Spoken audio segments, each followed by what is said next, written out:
Hey listeners, what's your favourite scary movie? Oh, I was going to do that. Cooked you. I was going to get a voice changer and everything. Cooked you good and proper. You full on cucked me. If you couldn't tell from that cooking intro, this is Kino Inferno, your favourite movie podcast. I'm Aidan. And I'm Marc.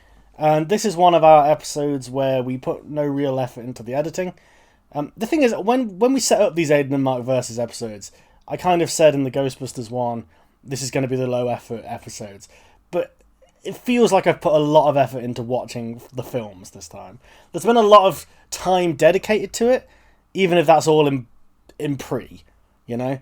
In post, no effort. Just going to sync up the tracks, put a theme tune on it, Simpsons quote, dash it on the feed, job done.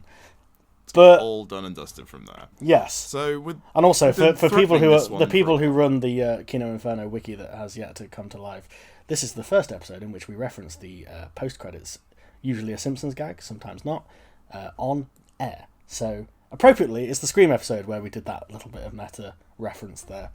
But yes, so Marc, I feel like that is all the talking I'm going to do this episode. So, you know, the Team Marc stans will be happy to hear that. The Team Aidan stans, sorry, you'll have to wait till next episode. Marc... I mean, they've already switched off, I think. Yeah, true. As soon as they found out this entire episode is not just going to be your grotesque vamping, I think they just tuned out. Look, the Team Aidan stans, it's a smaller group, but they are more dedicated. Yeah, just like extremisms. Extremisms? Extremists. I've had a long day. Yeah. It's been a long day. Anyway, Scream. I think we should poll the listeners to see if they're Team Aidan or Team Marc, but I feel like I already know how that's going to go. I already know how that's going to go. It's everyone's Team Marc, including my own mother. Yes! But it is favourite. Stop saying her first name. Now I'm going to have to do some editing and bleep that out. Anyway... Team Marc, making work for you, mate. Team Marc, you're no longer in the dark. You're going to rule the park. Something about an arc. Anyway, look, Marc, introduce the subject of this episode. After that little thing you just did there, I'm amazed your rap career never took off. Yeah, still, you know, buy the CDs, people. Life of Crime. The only format it's available on. Aidan Barkadine, Life of Crime. So, yeah, we've been threatening this episode for a little while. Well, mostly I've been threatening it, to be honest. Aidan is a unwilling participant in me just talking about Scream for the next however long this episode goes. Well, not necessarily unwilling, but... No, you've humoured me with this one, which I'm very happy about. Yeah. So, yeah, we're here to talk about the Scream series. Just going to preface it now by saying that we are not going to talk about the TV series, because I have tried on 2 separate occasions to get into that show, and I just can't do it. I made it 3 episodes in last time before having this sudden realization that I literally did not give a shit about anybody in it. I've tried to watch that 0 times, and that is going to stay the same. I think that's a wise choice. So, if anyone's listening who doesn't know what Scream is, A, why the fuck are you listening to this episode? They might want to learn, Marc. They might want to be educated by a connoisseur of Scream. A connoisseur of Scream. That is me, yes.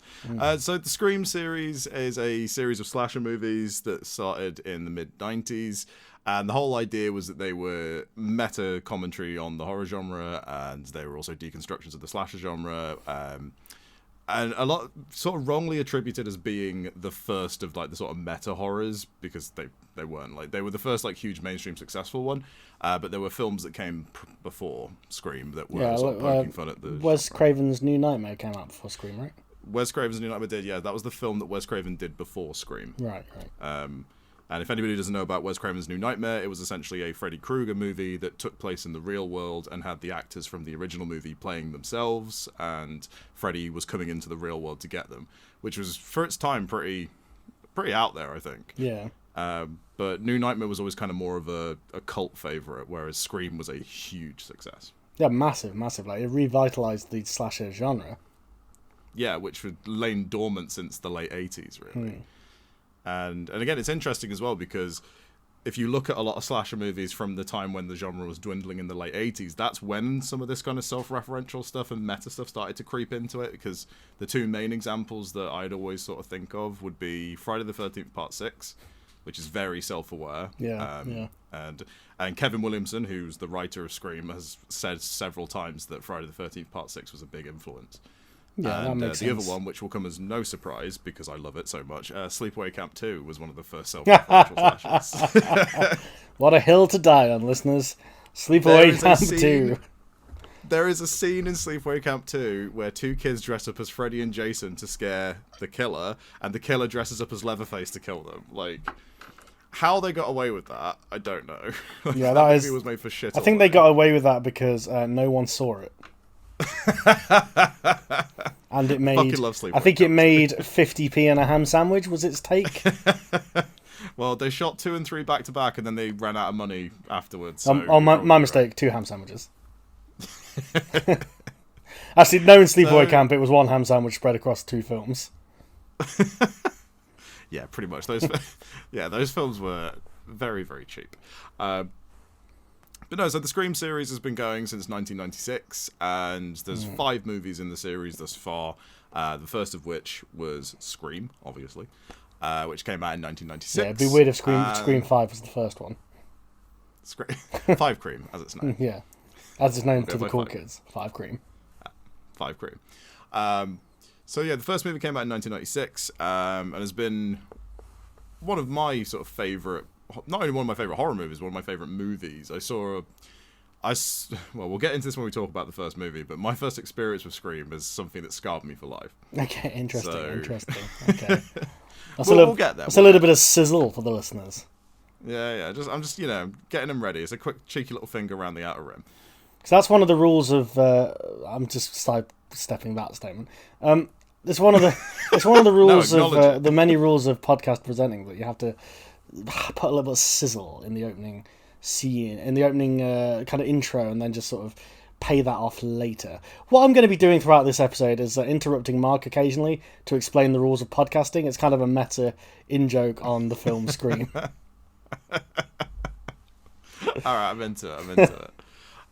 So, Aidan, what is your relationship to Scream, then? Well, I think I have kind of the opposite relationship to you. Not that I dislike Scream, but it was kind of one of those things where... Because to you, I know this is one of your favourite movies, one of your favourite horror movies. You talk about this movie and how much you love it all the time. To me, I think by the time I got to Scream, it was quaint already. Whereas I think I kind of... Okay, I'm going to quickly go on a brief Aidan tangent. So, Team Aidan, if you're still listening. Get hype. No, what I'll say is this. By the time I kind of got into horror, I kind of was doing horror the wrong way round. I didn't start off small. I kind of went straight to the extreme stuff. Because as a youth, I was very scared by horror movies. I was most afraid of horror movies that were about ghosts. So when I tried to, which was just a weird thing of mine, so when I tried to kind of get into horror as a teen, because all my friends were into it, I was like, okay, let's watch the stuff that's not ghost related, because that stuff freaks me out for whatever reason. And I'd go straight to like Saw and the stuff beyond Saw that's even more extreme. And so as a teen, all the sort of torture porn nonsense. Yeah, so like as a teen, I kind of went straight to that. And the slasher movies, the traditional slasher movies, your Freddy, your Jason and all that, kind of came later, and they were always kind of a joke anyway. I mean, Marc, I'm a big fan of the Friday the 13th movies. Which are just the same movie 10 times over. Yeah. But with some variations that make them hilarious, I think is fair to say. But so that was kind of like my experience with horror movies. Is like, it became a weird thing where once I realised I wasn't afraid of gore movies, even though at the time ghost movies I was still like, oh, ghosts are weird, I was like, okay, I'm not a pussy when it comes to gore, so let's go straight for the gore, and go for the goriest things available. So not just your Saws, but your fucking, obviously there's Hostel and stuff like that, and like I'm trying to think. There was one example I was going to bring up because I knew you were going to ask this question, but I can't remember what it was. I know that I saw Sallow when I was 17. And that's another level of evil. So, like, I don't. No matter what point in your life you're at, you're never ready for Salo. Like, never. I think I was pretty young when I watched Antichrist as well. But that was kind of one of those things where it was like I'd read about the movie, like I'd read the Wikipedia article, and I was like, this movie's fucked, I've got to watch it, kind of thing. So anyway, all that to say, by the time I watched Scream, which was after I'd seen all this, stream of depravity, and and also the other thing was like at that time I was into the Korean movies that were being made at that time, so like Old Boy and shit like that, and they're all fucked. I Saw the Devil. That's the one I was trying to think of. Oh, I love I Saw the Devil. I Saw the Devil. Great. Yeah, that's just depraved. It's an ugly film, but I really love it. That's the kind of thing I was watching at that time, because it was like that was the horror that I could watch and not be, although it was disgusting, not be like freaked out by. And then eventually I got into the paranormal stuff later on and was less kind of bothered by it. But anyway, all that to say, by the time I watched Scream, it was the kind of movie that someone had put on because they're like, you like horror, I can't believe you've not seen Scream. So by the time I watched it, I was kind of like, is that it? Like, I'd heard this movie was supposed to be great, but like, all it is a slasher movie where all the characters are saying they're in a slasher movie. And I don't think that was a totally fair assessment by 17-year-old Aidan. But 17-year-old Aidan, he was trying to get Sallow out of his brain. He wasn't focused on this. But, you'll never get Sallow off the brain. Like, it sustains you. You gotta scrub that brain clean, baby. But yeah, so it's like that and fucking Men Behind the Sun are two of the movies I cannot. Men Behind the Sun is like, I don't even think people should watch that. That's on YouTube in its entirety. Not that I'm saying people should look it up. Serbian Film was one of the other ones, and that is trash. I get exactly what you mean, because when I was a teenager, like, I feel like it's just one of those things where you're more attracted to the really fucked up shit. Like, you hear about these movies that are so horrible and so depraved, and like you and your friends are like, we have to sit and watch this. Like, I remember as a teenager, I saw a lot of the new wave of French extremity stuff. Martyrs, Inside. Martyrs, Inside is a particularly depraved film. I think Inside is a great comedy. You could view it that way, I guess. I guess it says a lot about you. Look, after Sallow, anything seems like a light-hearted comedy. That's true, actually. Yeah. So, like, Martyrs is like The Sound of Music. But no, I know exactly what you mean. I think even by today's standards, especially, I think Scream is pretty quaint, particularly in how 90s it is. Oh, for sure. When we get into that first movie, yeah. But, like, to quickly sort of just summarise people, so the Scream series is a bunch of slasher movies which are very sort of self-referential.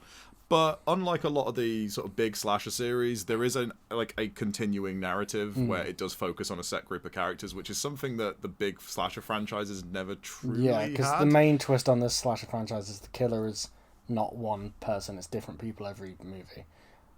So it's not like your Jason Voorhees, where Jason's the only character that really carries over from all those movies. Obviously some of the victims come back in some of them, but like it's mostly just Jason. Like, you can do a movie without any of the victims, it's just Jason.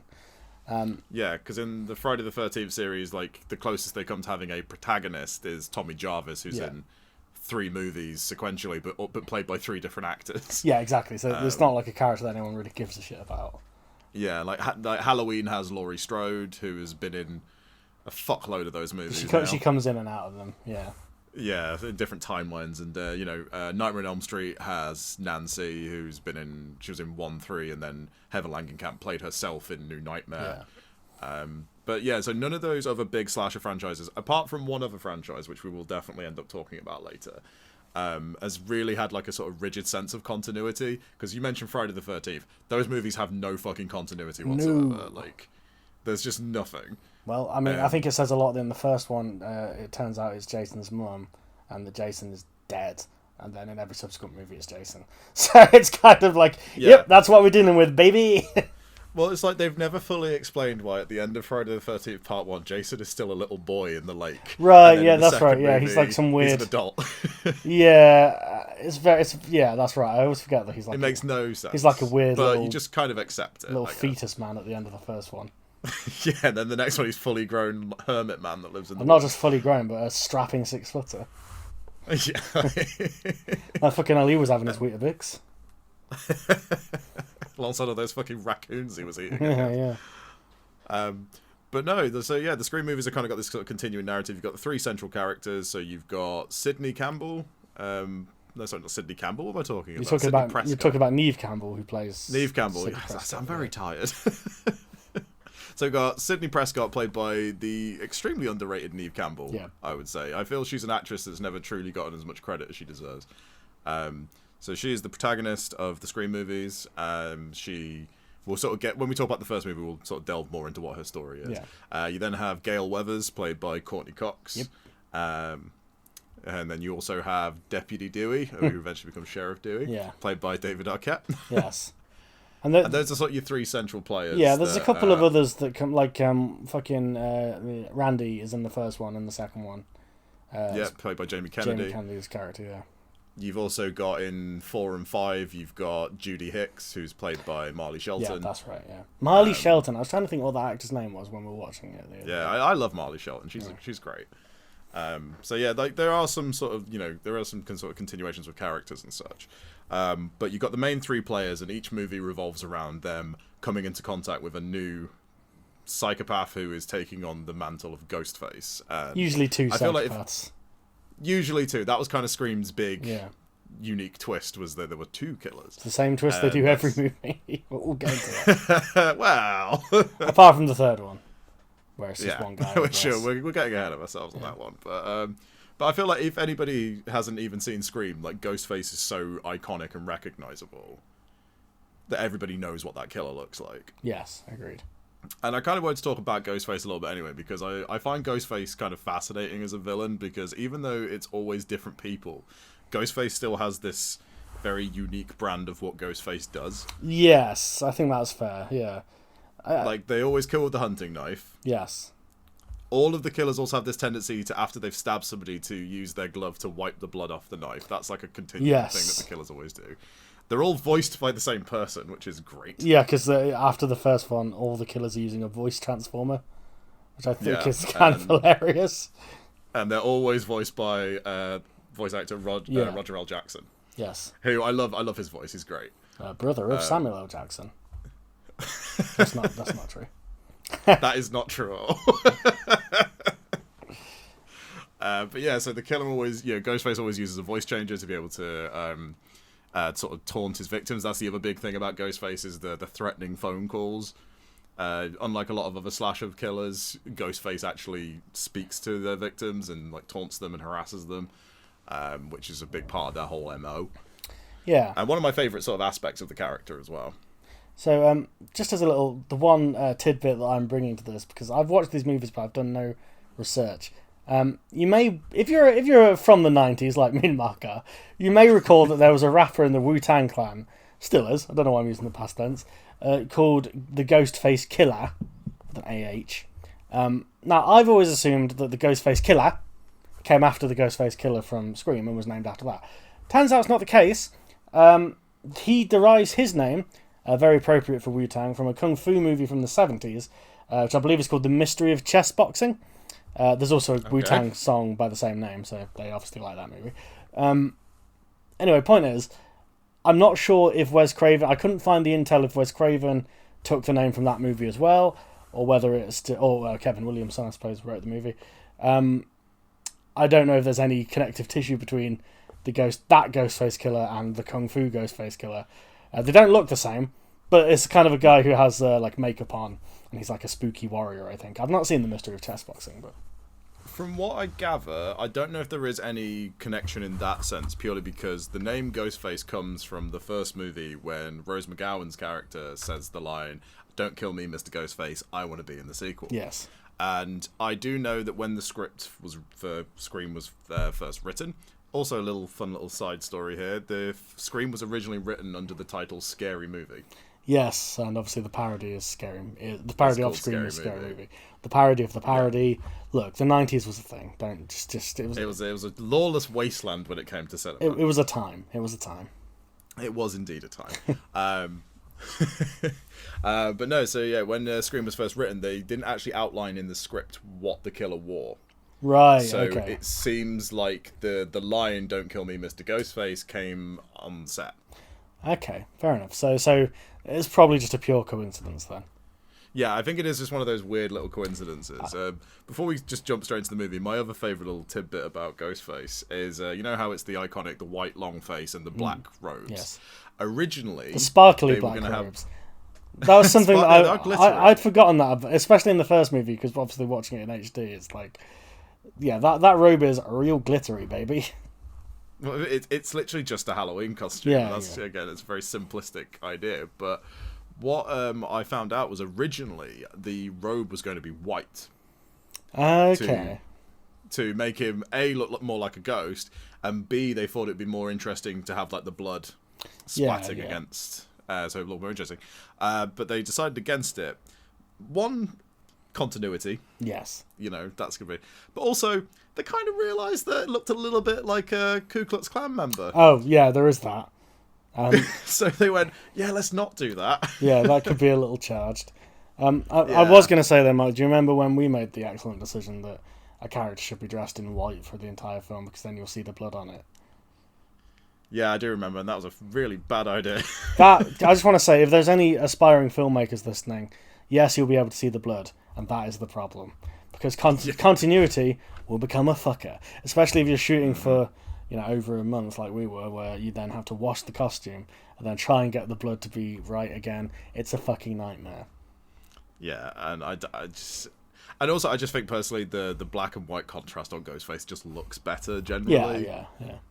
Yeah, it's a more imposing figure. Right, so we've done all the little preamble stuff. I mean, if you don't know what Scream is, fuck you, stop listening. Let's just talk about the first movie. Okay. We don't need to pause. We're just going to keep going. Yeah, that's fine. Mark, for the listeners' benefit, Mark paused as if we were going to leave some space for an audio drop. But this is Aidan and Mark versus, so that's not how it works, baby. This is our first episode since we finished Series 1. We're a bit out of the game. Yeah. Gotta ease ourselves back in, liquid smooth. But Season 2's cooking, listeners. It's cooking away. It is. It's cooking away in the oven. Don't burn it. Anyway, Mark, Scream, 1996. Mr. Wesley Craven. Mr. Kevin Williamson. By Wes Craven, written by Mr. Kevin Williamson. So the first movie, iconic for all the right reasons, in my opinion. Yeah. Also, it's worth noting that when Kevin Williamson first wrote the script for Scream, under the title Scary Movie, and sold the script, he also sold it alongside 2 outlines for sequels. So he effectively was selling a franchise. So from the very beginning, it was the whole story of Sidney Prescott was going to be... Yeah, it was going to be like a trilogy, right? Like they were going to do 1, 2, and 3 originally. Yeah, they're going to be 1, 2, and 3, and that's since obviously gone on because we've got 2 more movies. So the plot of Scream 1 revolves around the Ghostface murders that occur in the town of Woodsboro, which these murders coincide with the 1-year anniversary of the rape and murder of Maureen Prescott, Sidney's mother. And so you then have Sidney dealing with the fact that her mother was killed a year ago, being confronted by Gail Weathers, Courtney Cox's character, who spread lots of rumours about Maureen prior to her death and wrote a lot of sleazy tabloid I'm glad you're garbage. doing this synopsis because just for the listeners' benefit and to give him his dues, I watched all these movies with a friend of the pod, Abdul Balabas. He was keeping me honest. He was making sure I watched all of them. And because I'll be real with you, Mark, I was considering just watching 1 and 5 and blagging my way through this part. But he kept me on the straight and narrow, and he watched all these movies with me.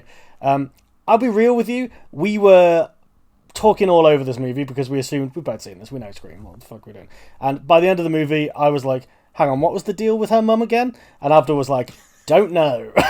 And, we rolled on to Scream 2 without going back. Amazing, right? So yeah, Maureen Prescott was murdered a year previously, and so Sidney's dealing with that. Gail Weathers wrote loads of crappy, sleazy tabloid shit about her, which is why Sidney hates her. Gail's also writing a book about Maureen's murder and such. And then you've also got Deputy Dewey, played by David Arquette, who is a deputy in the town, who's young and naive and goofy and foolish and really has no business being a police officer. Yeah. And he's a waste man. He's a waste man. Teaming up. He is, yeah. And he ends up teaming up with Gale, and they, the 3 of them sort of confront the Ghostface killer. That's the basic plot. And they become our heroes, questionable heroes for the rest of the franchise.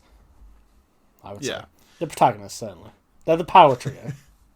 Yeah, they're the trio. And that's one of the sort of main draws for these movies for me. Is I like the fact that there is the central trio of characters that always are confronted with the Ghostface killers. I want to say before we get into this, I want to give a big shout out to Neve Campbell, who I've got to be honest, throughout this entire franchise, I'm like thank God she's in these, because she is really carrying the entire franchise the whole time. She's the heart of these films. Yeah, absolutely. Yeah, I think if they did one without her, it would blow, to be honest. Yeah, completely. Yeah, I think it's also just because Sydney is a well-written final. Yeah, you actually do care about her. Like you want her to not get killed by the Ghostface. Yeah. And she's also, she's handy in a fight.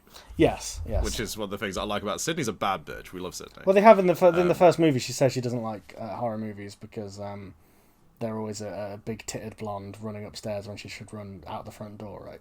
So what they kind of try and do with Sydney, and I say try because the later sequels kind of forget that this is the point of the character, is they at various points is they try and make a final girl character who's actually just going to do the smart thing first time. And I think in the first movie she's that, in the second movie she's that. It gets a little bit more debatable as time goes on, and we need to make more slasher franchises, more slasher movies. They kind of dilute that element of it, but I will say, big shout out to Big Neve Campbell. She is great all the way through. Big Neve, you better believe. I really admire her commitment to these movies as well. I love the fact that she's just like, oh yeah, I'll always play Sydney, and she really loves that character. I think, especially if we're talking about the first one as well, I think her performance against some of the other actors in the first one, it's notably better.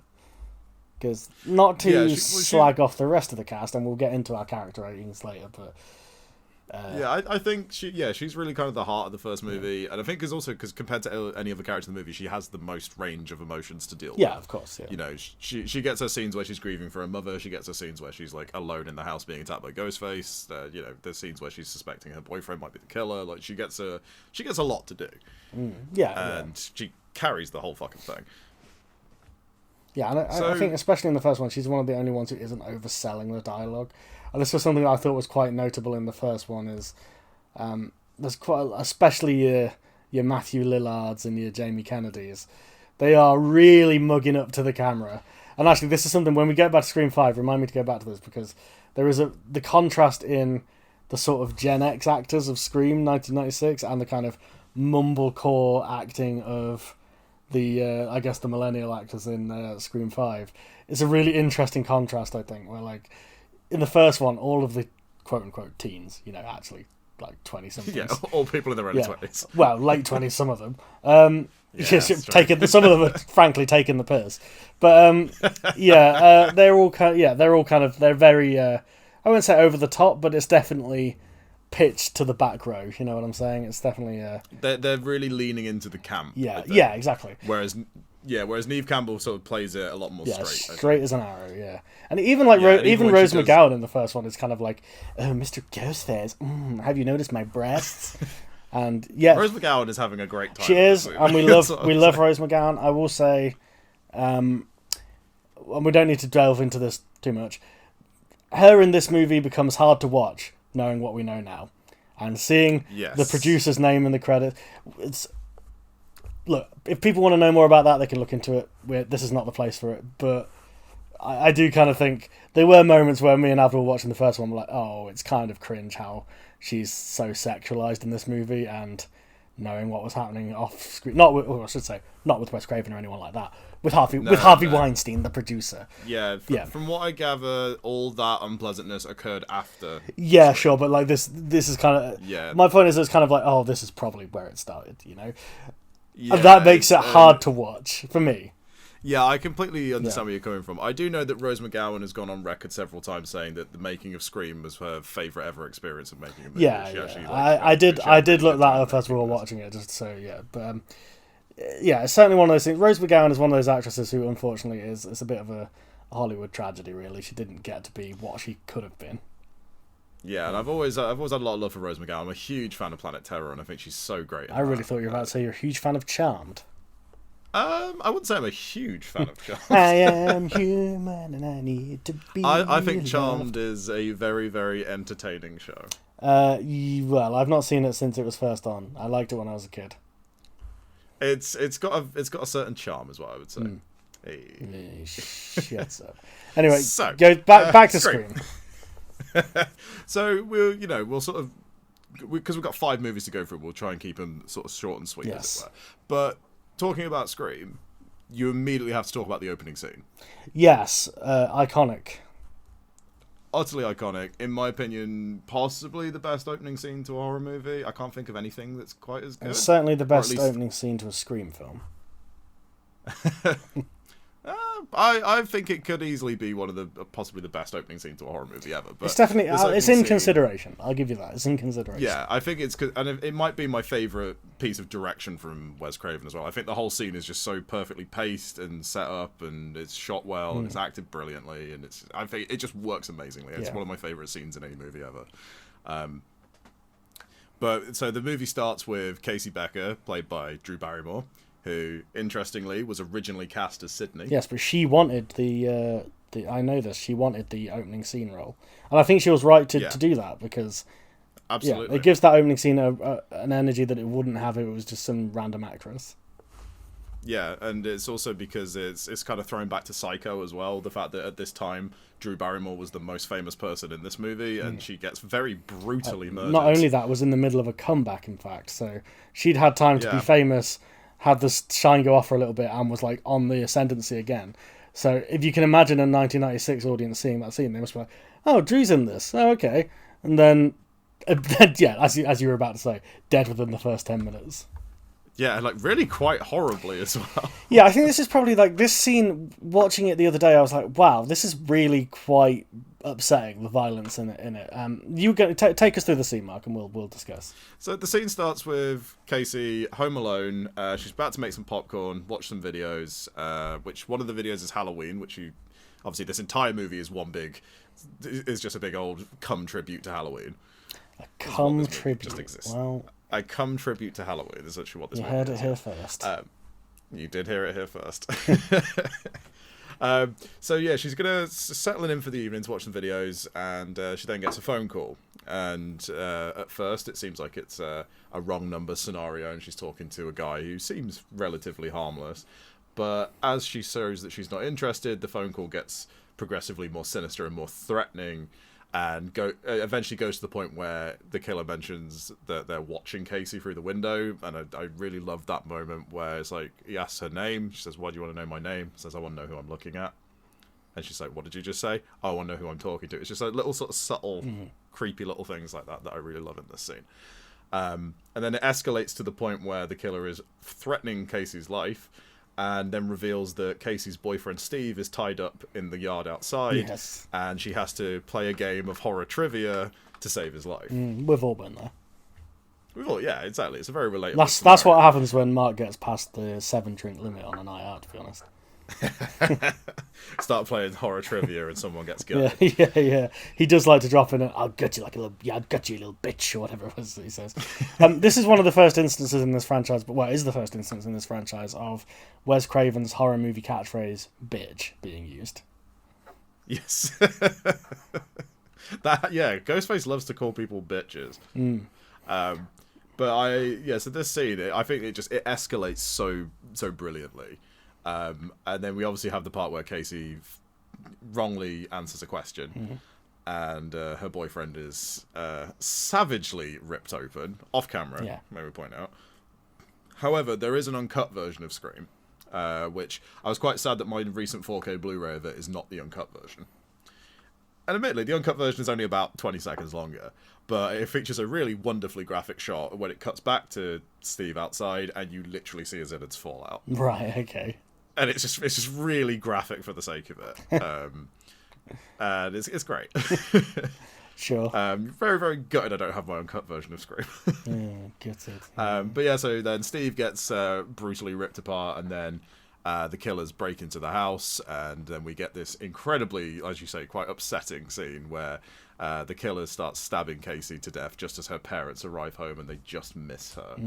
And she's on the front garden being stabbed to death whilst her parents are inside the house wondering where she is. Yeah. They then proceed to hang her from a tree with her insides on the outside. Yeah, it's a good thing they didn't make Ghostface look like a clan member at this point, I guess. Now he's hanging people from trees. Yeah.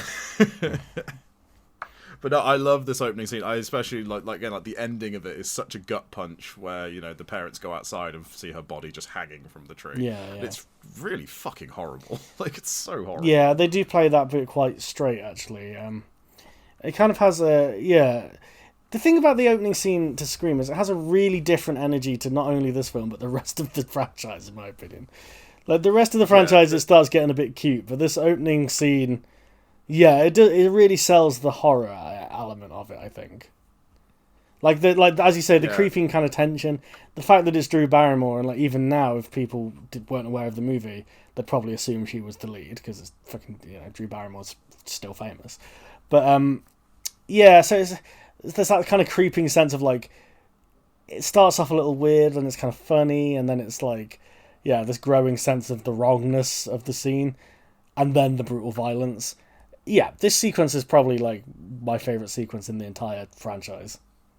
It's mine for sure. I don't think the franchise ever hits the same level of balancing the humor and the horror quite like it does in this scene. No. And I think you're right. If it wasn't Drew Barrymore and it was just some unknown actress, it really wouldn't work in the same way. And this scene did start a whole trend in the Scream series where the opening scenes are kind of like big sort of talking points about the movies. Because Scream 2, which we'll obviously get to soon, that took this opening and just cranked it up to like 11. That's a fucking bananas opening, but we'll get to it. It's like, even every time I watch Scream 2, the opening scene still fucking impresses and appalls me in equal measure. I was just taken. Well, we'll get to it when we get to Scream 2, but I was just taken out by how insane the opening scene is. Like, it's a full-on "what is happening" moment. It's sheer chaos. It's absolute chaos. So Casey's death is what kind of kickstarts the events of the movie. So this happens, to say, just around the 1-year anniversary of Sydney's mum being murdered, which then, of course, brings Gail Weathers back to the town. So she starts covering the murders. So this is Courtney Cox for people who Courtney Cox's character, yes. Gail Weathers, who I know you have some feelings about. We're not doing character rankings yet. We're still working through the plot. Again, that's the second rule of podcasting is really knowing your format and playing to that. Because the audience expects certain things, and you've got to deliver those things. Amazing. Getting schooled on my own subject of choice. Look, we agreed that you would do facts and I would do bits, all right? That's true. That's very true. So after like Gail's brought back to town and Dewey, David Arquette's character, starts to investigate the murder, we're then introduced to Sydney's friends. We have Sydney's boyfriend, Billy, who's played by Skeet Ulrich. We have her best friend, Tatum, who's played by Rose McGowan. We have Stu, who is played by Matthew Lillard. Shaggy himself. And we also have Randy. Yes. Yeah, and I love Matthew Lillard in this movie. I really do. And we also have Randy, played by Jamie Kennedy. Randy being a big fan favourite character. He's the resident movie nerd, and he's the one who makes all the references to horror movies. Yes. A little bit obnoxious, in my opinion. Endless references. Yeah, I feel like on some level I do relate to Randy in a sad kind of way. Yeah, I think we all do. Yeah, I mean, shall we move into character rankings now? Because I think let's get that out of the way, and then we can sum up Scream 1 after that. Okay, yeah. So character rankings. So we got Sydney. Big Neve, you better believe. 15 out of 10. We love Neve. She's so great in this movie. She really is. I absolutely love her. And her performance is just great. And every time I watch this particularly this movie as well, I always just think her performance is fantastic. She is great. And they struck gold casting her, I think. And I think it's a good thing that Drew Barrymore didn't play. She has. I think Drew's a great actress. She has weird as shit hair in this movie. Was all I was going to say. What, Drew Barrymore? No, Neve. Yeah, well, Sydney's hair changes throughout each movie. Yeah. She's always kind of got a different look going. But the hair, the hair in general in this movie is bizarre. Like Rose McGowan, I don't know what's going on with that for most of it. Like, yeah, it's strange. She has because Rose McGowan has like the curtains and the fucking massive pigtails as well. It's like, there's a lot of forehead in this movie. That's how you know it's 1996. No one's figured out fringes yet. Well, I think Courtney Cox has weird hair in this. She's got that kind of like weird sort of dirty blonde thing going on. Yeah, that's right. Yeah. Yeah, whereas I think in the subsequent movies, her character kind of has a more sort of uniform look. Yes. So apart from Scream 3, where she has the worst hair known to man. Yes, that is true. That is very true. Me and Abdul pointed that out as well when we were watching it. What is going on with her Barney in that? But it's fucking awful. We'll get to that. Sidney Prescott, 10 out of 10. I don't think we need to say much more. She is the heart and soul of this movie, really. She's kind of like the only sane man in the franchise in general, but in this movie in particular, She is the straight man, but she's a real character. She's not just there to react. Like, she makes decisions. Yeah, exactly. Yeah. So yeah, there's more to her character than just she is the final girl. Yeah. Like, and like I've said previously, though, she gets so much to do in this movie, and she just handles it all so well. And by the time we do get to the third act, we want to see her win. Yeah. And she kicks some serious ass in this movie. That's what we like to see. She does. So next character would be Gale Weathers. Hate her. She should die in a fire. 0 out of 10. Why do you hate Gale so much? Come on, talk to me about this. I mean, we'll get into this as the movies go along, but like, all right, look, I should say this, right? Courtney Cox is really fucking annoying in these movies. I don't think she can act. The other thing is, Gale is just a character where I think they just pitched it wrong. Because I was saying, I'm trying to figure out what, like, because I don't want to just be like, hate this bitch, she should die in a fire. I think what I like what they're doing with the character on paper, where she's like the mean, kind of amoral reporter woman who you kind of want to see get her just desserts, but she never quite does. That could be kind of a fun character for this kind of movie to have.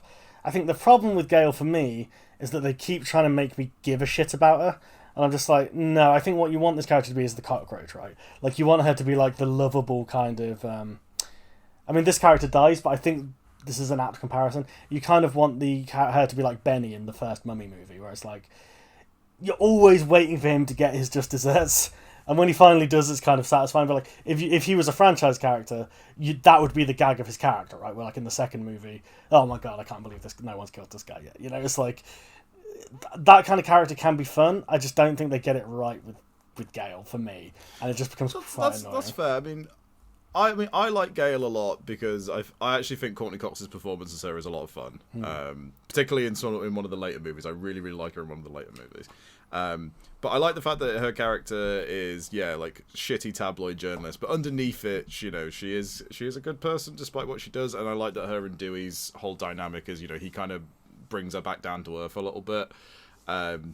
And I don't know, I kind of like that there's a bit more sort of humanity to Gale. That does sort of get lost a little bit along the way. I do wish they'd kept it as a runner, because I think in the first and second one, Sydney twats Gale straight in the face. Yes, she I wish that had been in every movie. I think that could have really improved the character for me, where it's like, there's always a point where Sydney just twats her one.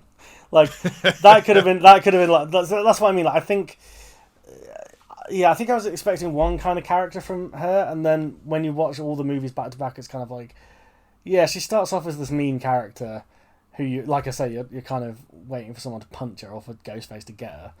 But I don't know. It doesn't help that I don't really like Courtney Cox as an actor, to be honest. So it's kind of, that's fair. I mean, I'm not usually her biggest champion, but I like her in these movies.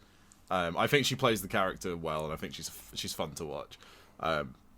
David Arquette. Oh well, actually no, sorry, Gale. Give her a rating. I said 0 out of 10. I'm giving her a 10 just because I think. Well, actually no, I'm giving her a 9 because this is not my favourite Gale Weathers. I'm going to give her a 9 just because I really like her. I like her character. Oh, sorry. Are we reassessing characters with every movie? I think the characters have slightly different iterations. At least Gale does. I think she's slightly different from movie to movie. Okay. Dewey is very much consistent. Yeah. Okay. Well, I'm going to say to that then, we can do that, but I'm going to preempt it. I'm going to save us some time. Sydney is the MVP in every movie, 10 out of 10. Oh, she's a 10 in every one. Yeah. Absolutely. Look, if there are Scream fans listening to this, Sydney is best girl. I'm Team Sydney.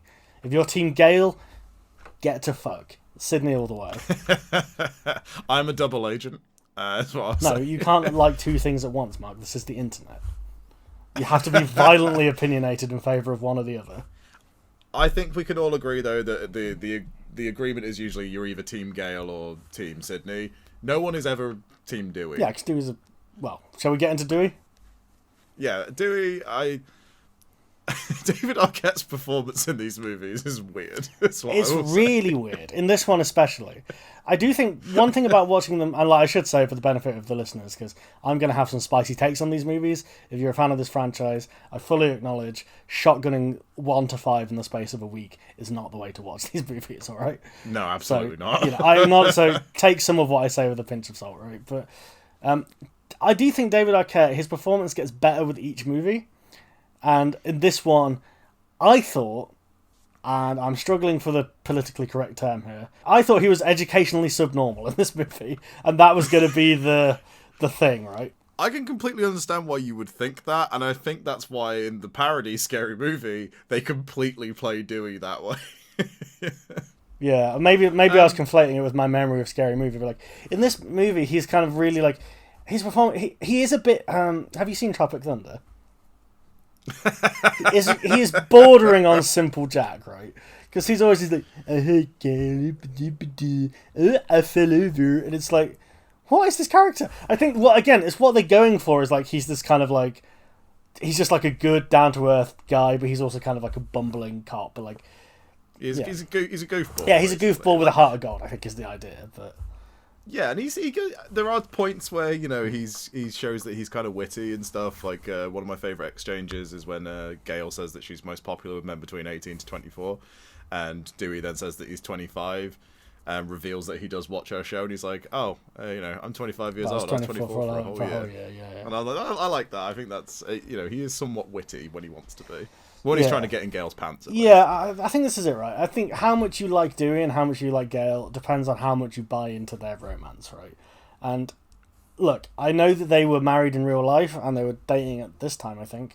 I don't think they have any chemistry. And it started to get really, really annoying. Because, I mean, it's one of those things, I'm sure you can I know you like these characters and you buy into the chemistry and everything, but, like, I'm sure you can appreciate that if you don't, their extended scenes of cute romance would become immediately annoying. I can totally see where you're coming from. I think they're I think they have good chemistry in the first two movies. I think nobody has any chemistry with anybody in the third movie, but we'll come to that. Jay and Silent Bob have great chemistry together. And Parker Posey has all the chemistry. Parker Posey has a chemistry set, and someone should confiscate it, frankly. Because clearly she's making meth with whatever the hell is going on. She is making. You know when life gives you lemon, you make lemonade. Life gave Parker Posey lemons on Scream 3, and she made crystal meth. But we'll get there. You want to talk about Best Girl? We'll get there. So yeah, let's sort of round this sort of character thing up, and then we can sort of talk about the third act of Scream, because it's going to be important to explain who the killers in each movie are, because this is something that bleeds into each subsequent. So let's just shotgun through these characters real quick then. So Dewey, I think it's like a 6, 6 maybe 7. In this movie, I'm giving him a 4. He may rise to the occasion in other movies. I will say I don't think that David Arquette is the greatest actor in the world. No, he's not. I think in later movies they've got a bit more of a handle on what his level is. Yeah, and they've played to his strengths more in later movies. Yeah, I would agree. Yeah, but in this movie, I thought he was slow, and I don't think I was supposed to. So then I'm going to say we've got Tatum. Rose McGowan. Now I'm going to give her somewhere between 8 and 10. I'm with you. Purely because. Well, you know why. I like Rose. we all like Rose. I think she's a lot of fun in this movie. She gets some good dialogue. Mark, what I'm saying is, I like Rose. So Tatum. No, I think she's a fun character. I mean, there's not much depth to this character. She's just kind of like the snarky hot girl, but like that's all she needs to be. She gets one of the best deaths in the franchise when she goes through that garage door and gets absolutely cut in half. Yeah, one of the few deaths in the movie actually that's not like a stabbing death as well. But yeah, going through the cat flap, getting stuck, and then getting crushed, which again in the uncut version is a little bit more graphic, which sadly I just cannot seem to get. And it boils my piss. Anyway, you know this about me. Like if an uncut version of a movie exists, I want the uncut version. Yeah, I want it as original. Because he wants all the blood and the dick. I want Wes's original vision. Yes, is what else. That's the wanky way of saying give me more gore. Wesley Snipes' original vision. But yeah, I like Tatum a lot. I think you agree. Like her death is iconic, and it's like that entire scene where she's in the garage with Ghostface, and she's kind of doing her whole shtick with him. And I also like that she puts up a fight. She fucking throws beer bottles into Ghostface's junk, which is that's fun. I do like in that scene that when Ghostface is, because obviously she thinks that's just some guy in a Halloween costume. I like that she's into it. I like that she's like, oh, you played the murderer, I'll be the helpless victim. Ooh, don't kill me, Mr. Ghostface. All I'm saying is, I like that. I'm about that. So she's a solid 8 between 10. Is You know what? Let's give her a 9 give her a 9 for pure Rose also, McGowan charisma / sex appeal. One thing that I do want to quickly point out as well is the Tatum is Dewey's sister. Yes. And up until one of the later movies, well, the very latest movie, that she's never really mentioned again. Yeah, I think they kind of gloss over it in the later movies because otherwise you'd run the risk of making Dewey just kind of a sad character. Yeah, where it's like, his sister was brutally murdered. Yeah, and obviously she was Sydney's best friend as well. So like her death, it feels like her death should have a much bigger bearing on other events. But yeah, they do kind of gloss over it, which is kind of a shame. Yeah. But yeah, then so after Tatum, we'll go to Randy. Yeah, we'll go to Randy. So this is Jamie Kennedy. Jay Kennedy. What do you think of Randy before I give my take? I get why he's a fan favorite. He's not one of my favorite characters. But I think Jamie Kennedy's good, particularly when you get into like the third act of the movie when everything's kind of very chaotic. I think he plays into that energy quite well. I'll give him like a 6. I'm not the biggest Randy stan. I'm really. I hate this cunt. I'm giving him a 2. He just drives me mad. I get what they're going for with this character.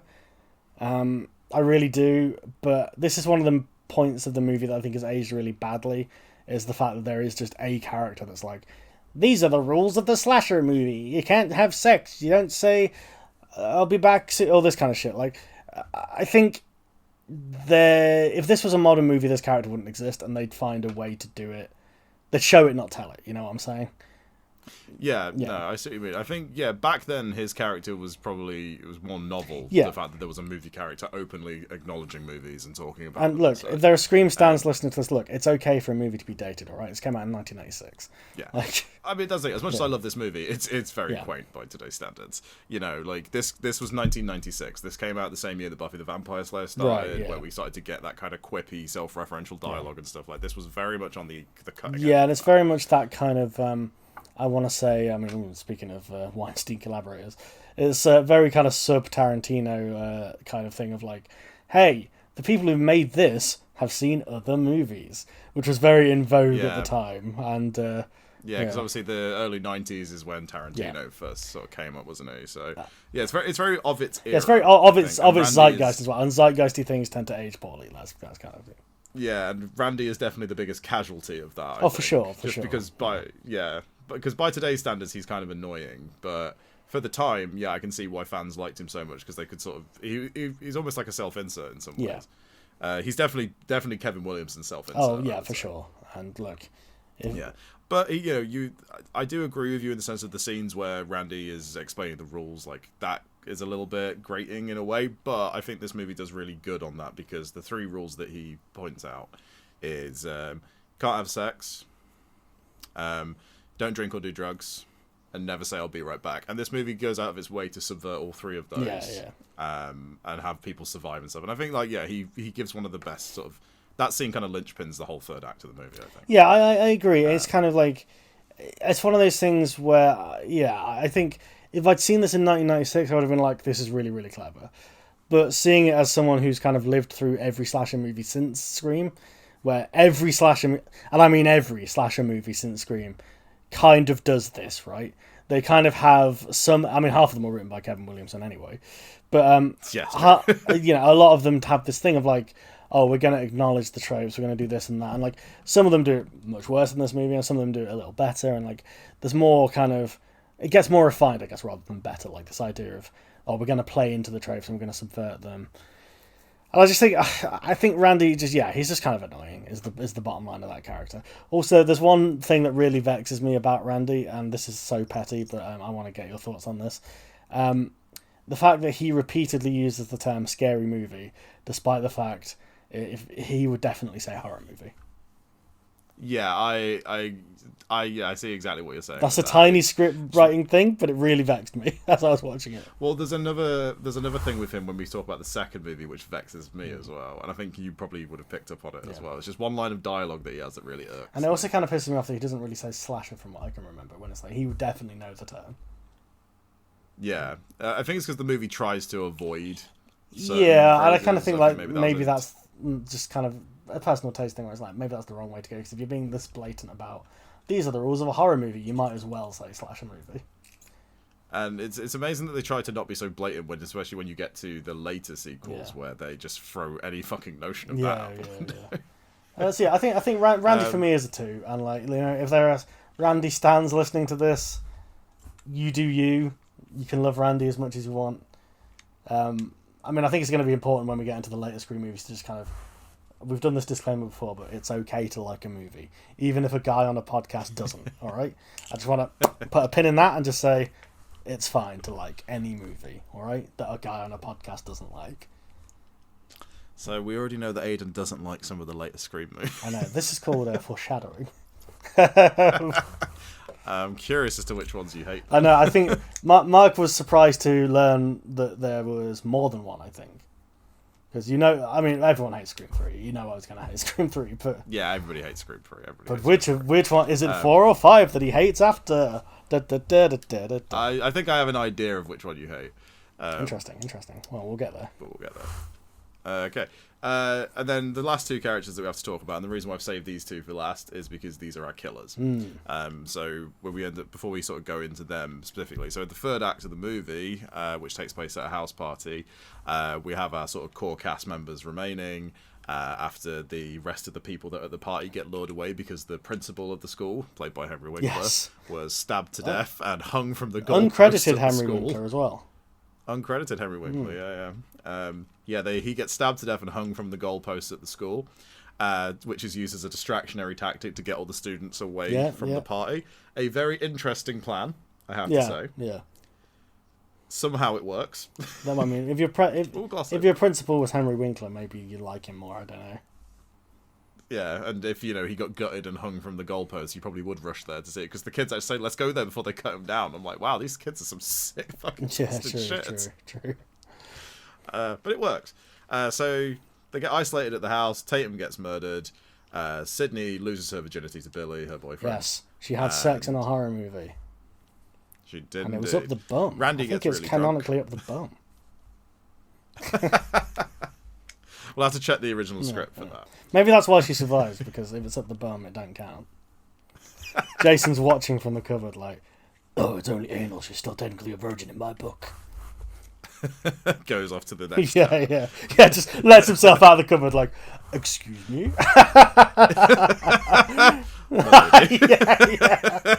Oh, God. But yeah, so at the end, we find out that the killers, plural, are What? Billy and Stu. 2 killers? 2 killers, yeah. That was kind of the big, like we said earlier, this is kind of the big sort of notable thing about Scream, was that there were 2 killers. Not an entirely original premise within the slasher. And it is set up in the movie as well, because there are points where Ghostface would seem to teleport. Which is obviously a bit of a trope in a lot of these movies, especially the Halloween movies, where Michael Myers can kind of move indistinguishably fast to the human eye, I think, is canon, where sometimes he'll be at one side of the house and he'll be immediately at the other side of the house if you cross over, despite the fact you never see him run.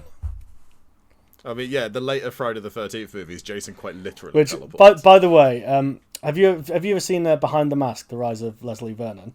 Yes, that's a great movie. So for people who haven't, it's a mockumentary about an aspiring slasher villain, right? And by the way, Taika Waititi definitely saw this movie, right? We're all agreed on this before he made What We Do in the Shadows. But there's a bit in that where Leslie Vernon reveals to the camera that one of the most important aspects of being a slasher movie is making sure you keep up your cardio, because you need to be able to run from one side of the house to the other and not be out of breath when you get to the other side. Which I always thought was quite funny. That's such a great little movie, and barely anyone's seen it. It's a great watch this space, listeners. Ooh. But yeah, so it's revealed that Billy and Stu are our killers in one of my favourite scenes of the entire movie, where they've got Sydney in the kitchen and they're sort of going through their evil plan where they were going to frame Sydney's dad. I hope you like people going through their evil plan, because we're going to have 5 more of them puppies. Again, this is a whodunit story. You always have to have the scene where the killer explains why they're doing it.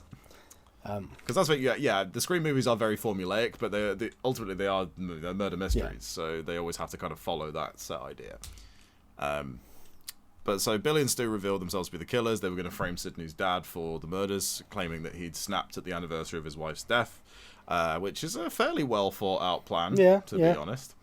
And the reason why Billy is doing this is because Sidney's mother was having an affair with his dad, which then caused his mum to leave him, and therefore his sort of psychotic nature sort of blossomed. Stu, however, peer pressure is his motive. Yeah.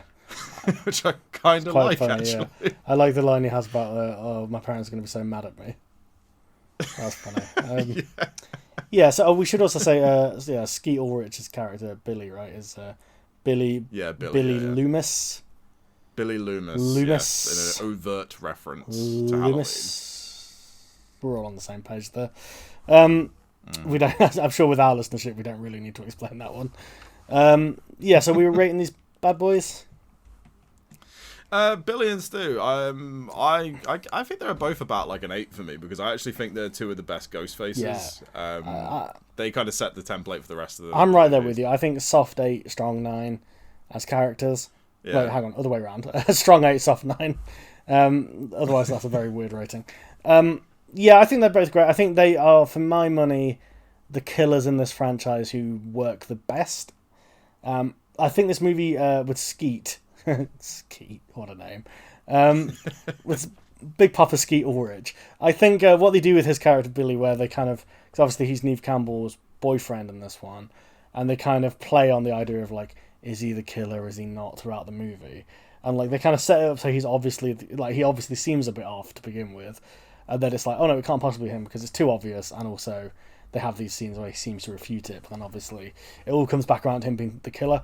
I think that's the best way they handle that kind of thing in this entire franchise, because I think with all the other ones, it's very easy to feel like, well, it's obviously that guy because he's, with the exception of Scream 3, it's obvious, all of them are like, it's obviously that person because that's the biggest actor in this movie who wasn't in the previous one, so it's clearly going to be that person, which is obviously is kind of Columbo rules, right? But it's I think they're both pretty good, and I like Matthew Lillard's performance. He's mostly a comical villain, I guess, but Matthew Lillard's great at that kind of like awkward.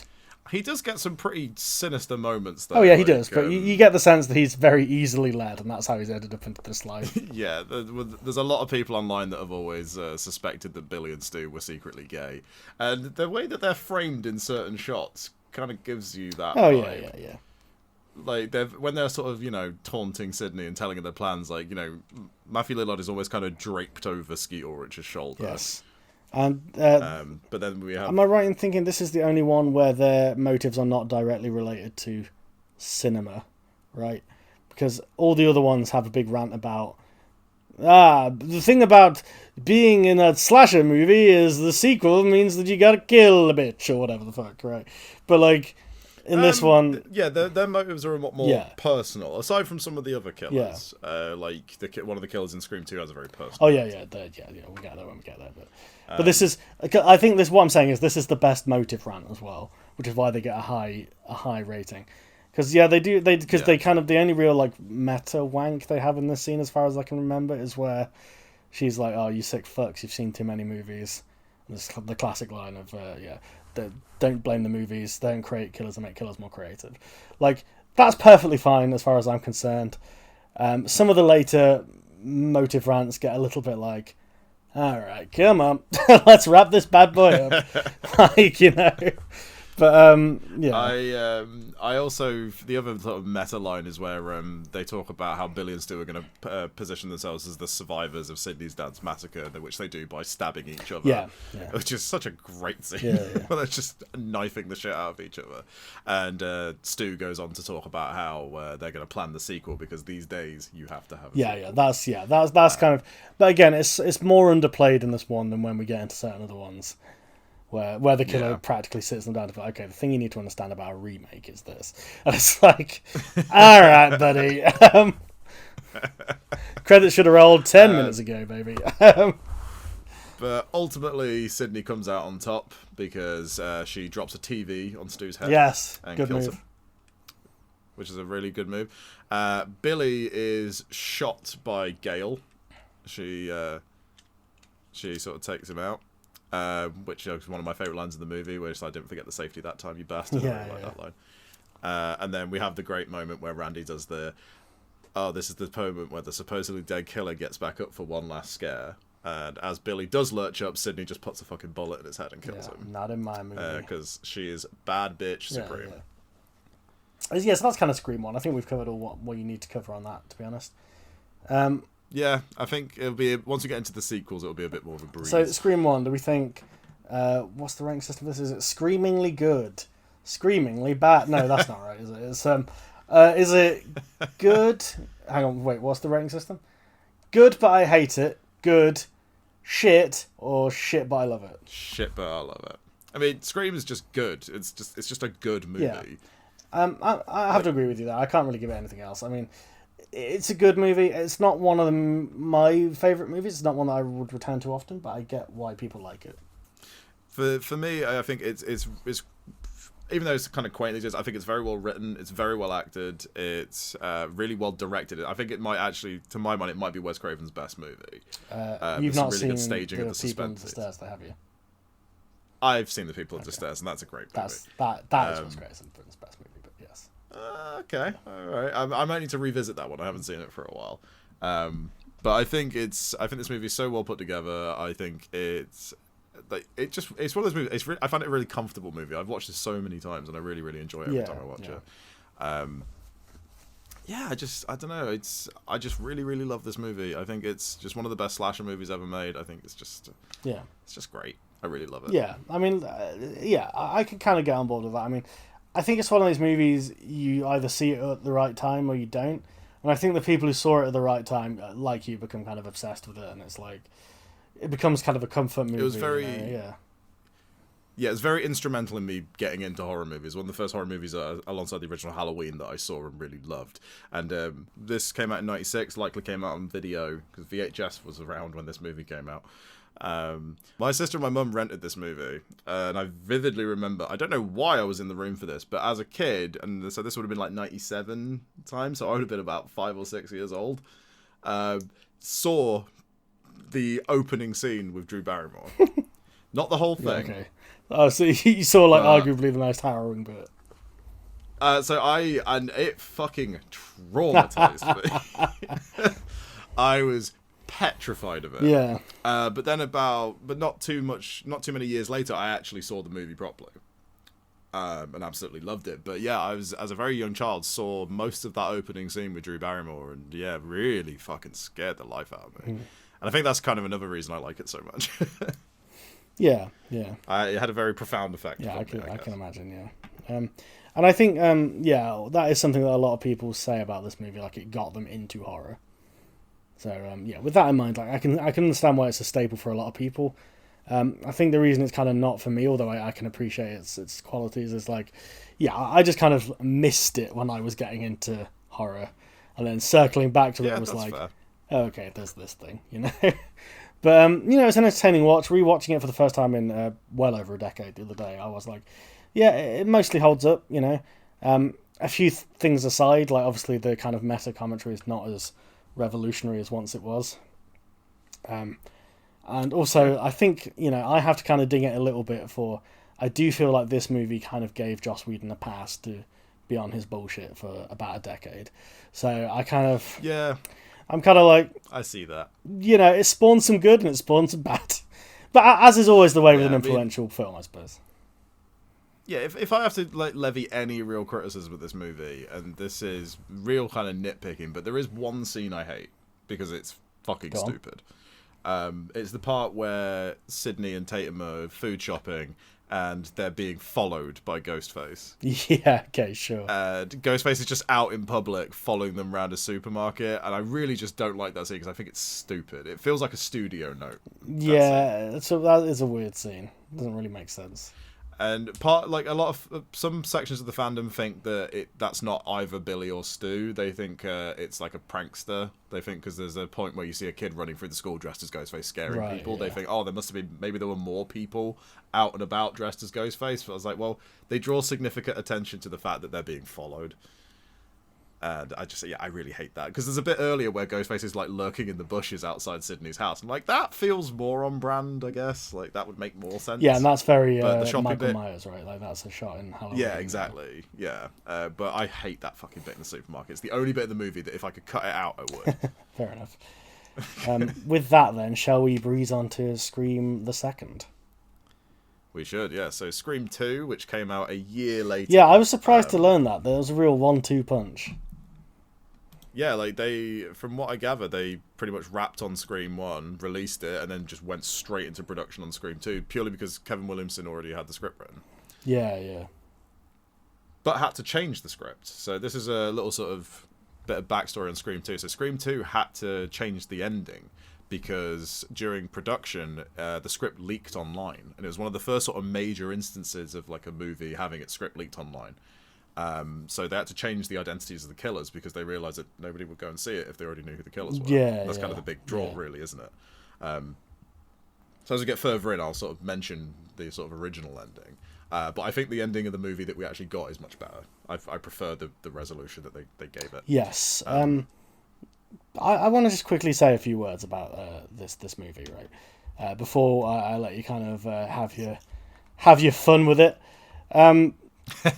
I think, for my money, this might be the best Scream movie. And what I'll say about this is a little tangent. So I'm just, if you can hear me fanning about with my keyboard, there's something that I need to copy and paste to send to Mark to just enhance what I'm saying. What I am going to say about this movie, and in fact, what I'm going to say about this episode in general, when you first pitched to me, let's do the second Aidan and Marc versus about the Scream franchise, I'll be honest with you, Mark, I kind of felt I wasn't going to get much out of this. My attitude was pretty much, let's do one for Mark, and then I can kind of store one in the bank for me that can be something that I want to do that he is less bothered by.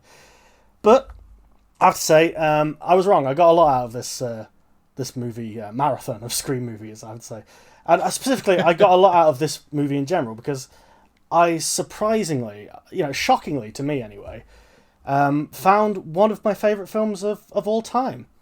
I'm not speaking of Scream 2, of course. I'm speaking of the 1998 film, 1996 film, I guess, Broken Arrow, which, if I just paste this to you, Mark, and you just listen to this, we can't put this on the pod because of copyright reasons, but if you just listen to this track and tell me what it brings to mind. I hope this is the right track, actually. Let me check. What? Are you listening to that? No. Are you listening to that? That's the same song. That's Dewey's theme. It is indeed Dewey's theme, which... It's Dewey's theme. ...is in fact the theme from Broken Arrow. That's so great. I don't know if you've ever seen Broken Arrow. I don't know if you've ever seen Broken Arrow. 1996 is Broken Arrow. Sorry, I said 3 different dates, but I've just looked at it. It's 1996. So they must have the same composer, surely. No, because this film, Broken Arrow, was composed by Hans Zimmer, whereas the Scream movies, Marco Beltrami. But I can tell. So why does it have the same? I can tell you. I can tell you for why, Mark. And this is the one. Okay, you're schooling. This is the one factoid that I was like, I'm pretty sure Mark won't know this. And I should also say, for the listeners' benefit, it was Abdul who pointed this out. He was like, "Do you recognise that music?" I was like, "Not really. It sounds a bit like the intro to Top Gun. Take my breath away." And he was like, "No, that's the theme to Broken Arrow." And I was like, "What? The fucking John Travolta movie?" And he was like, "You've never seen Broken Arrow?" Turns out it's on Disney Plus. We decided to watch Broken Arrow. 10 out of 10 movie, Kino. What I'll say is this, though. So the thing is this, right? Marco Beltrami does the score for all of these movies. Now, all of them have certain needle drops in them. Red Right Hand appears in all but 4, I think. Yeah, that's my biggest gripe with 4. So that's the Nick Cave song, Red Right Hand, for people's benefit. Yeah, the unofficial theme song for the Scream movies. And so this theme... it was placeholder music, essentially. It was temp music that they used for Dewey's theme, because Beltrami thought, it'll be something along those lines. It'll have that kind of dreamy synth, but kind of a little bit of a spaghetti western kind of, because he's like the sheriff. Yeah, that's the perfect way of describing it. But no, so he was like, right, that's the placeholder. We'll put that in these kind of rough cut. and then he composed like an original theme that was kind of a similar tone. And he didn't realise until he saw the movie at the premiere that they had, in fact, just stuck the Broken Arrow theme back on those scenes. Even though it cost, the Miramax, I suppose, at the time, more money to pay him to write a song for the scene, but also then just reject it and license the music from Broken Arrow. And this actually happens in more movies than you'd think. If there's ever a point... Yeah, I'm not surprised. If there's ever a point where you're listening to... not listening, when you're watching a movie, and the score kicks in, and you kind of think to yourself, I'm pretty sure that was from this other movie. The odds are it was, and literally the same situation happened where it was used as placeholder music. It was used for the... Because often, for people who don't know, in the rough cut of a movie, they will put what they call temp music in the background, which is kind of like roughly the right vibe, roughly the right tempo, so that you have something to edit to. So obviously, if you edit to silence, it doesn't always sell the scene quite as well. And obviously, sometimes when they put the real music in, they make tweaks back into the visual edit and stuff, back and forth, right? But yeah, so it's actually very common for them to use kind of scores from other movies as placeholder music. But what makes this very, very funny to people who've seen Scream 2 and Broken Arrow is this track is used incessantly in both. Every time Dewey appears in Scream 2, this fucking down, down, down, down plays in the background. But every fucking scene of Broken Arrow starts with the Dewey theme. And I definitely recommend watching Scream 2 first, because it will enhance Broken Arrow no end. Like, when fucking John Travolta's like swaggering through sand dunes and shit to the Dewey theme, it makes it classic. I would also recommend, Mark, if you've never seen Broken Arrow, Mark, I would suggest... No, I've never seen it. Get through the first 10 minutes because they're a bit wank, but the rest of the movie is John Woo Hollywood nonsense. Now that I know that it constantly uses Dewey's theme, I'm into it. Yeah. And there's some great Travoltage in that movie as well. Oh god, we love some high danger, high Travoltage. So I think because we've got 4 more movies. I knew that was going to blindside you. I was saying to Abdul, like, it's going to be so funny. But I was saying to him, like, I'm going to do this whole bit where I'm going to make out like Scream 2 is like one of my favourite movies now, but then I'm going to swerve into Broken Arrow. And I knew it wouldn't be one of your favourite movies. I know you too well. I know, but I wish this was a visual podcast, because the look on your face, you were like, I know a bit is coming. I'm aware of your bullshit at this stage, dude. Because the thing, of course, about good podcasting is it generally, if you've got 2 hosts, one of the hosts is the straight man and one of the hosts is the goofy guy. They can switch between episodes, but usually you want to stick to one being one and one being the other in a given episode. The third rule of podcasting. I'm fine with ironically being the straight man. Sorry, I've just done 2. I've just done 2 bits in a row. So please talk about Scream 2. Well, what I was going to say is, because we've still got 4 more movies to go through, we're already over an hour into this. We won't go as in depth on the sequels, because I'm just going to say, like, look, if you're listening to this episode, you've probably seen these fucking movies before, or at least on the episode. Plot of Scream 2 is, so a couple of years after the events of the first movie, it's 4 or 5 years after the first movie. Sydney's in college, as is Randy, and they're sort of getting on with their lives. Sydney's got a new boyfriend, his name is Timothy Oliphant. Not Timothy Oliphant. No, he's not the boyfriend, is he? Sorry, I forgot. Yes, Jerry O'Connell plays her boyfriend, Derek. Yeah. I got confused because I've watched 70 Scream movies in the last week. You've also got Timothy Oliphant in this movie, and we love Timothy Oliphant. So can we call him by his official Kino Inferno name, which I'm pitching to you is this: Mr. Bombastic, Ollie Fantastic. Mr. Bombastic, Ollie Fantastic. Yes, we can do that. I'm fine with that. And also something that only recently kind of occurred to me. I was like, oh yeah, he's in this movie, and Drew Barrymore was in the first movie. The two lead actors of Santa Clarita Diet were in the Scream movies. But yeah, so essentially what you got going on is, everyone's sort of moved on with their lives. Gail has profited massively off of the events of the first movie. Yes. And Dewey is doing his best to recover, because what we've neglected to mention about the first movie is Dewey gets stabbed in the back in the first movie and is therefore has a sort of severed nerve. Yeah, he has nerve damage, they say, in this movie. So he can't walk properly. Keep track of that, because... that comes and goes as the sequels go on. Occasionally David Arquette remembers to limp in the other ones. Yeah. It sort of comes and goes, yeah.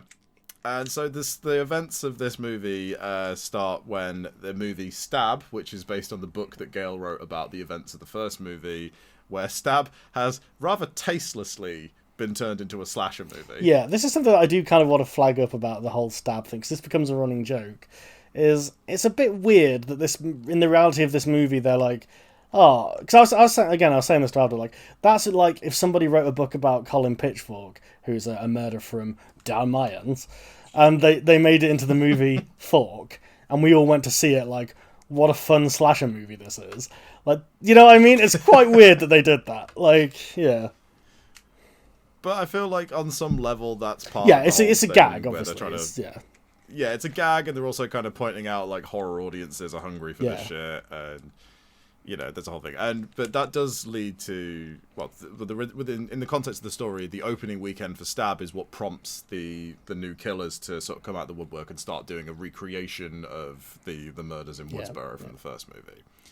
And that's your basic plot of Scream 2, is there are the copycat killers, and it's all around Stab being released. So Randy gets killed, so well done. Yeah, Randy does get killed, which was rather controversial amongst people. No. But honestly, I've always been fine with him dying in this movie. I was overjoyed that he died in this movie.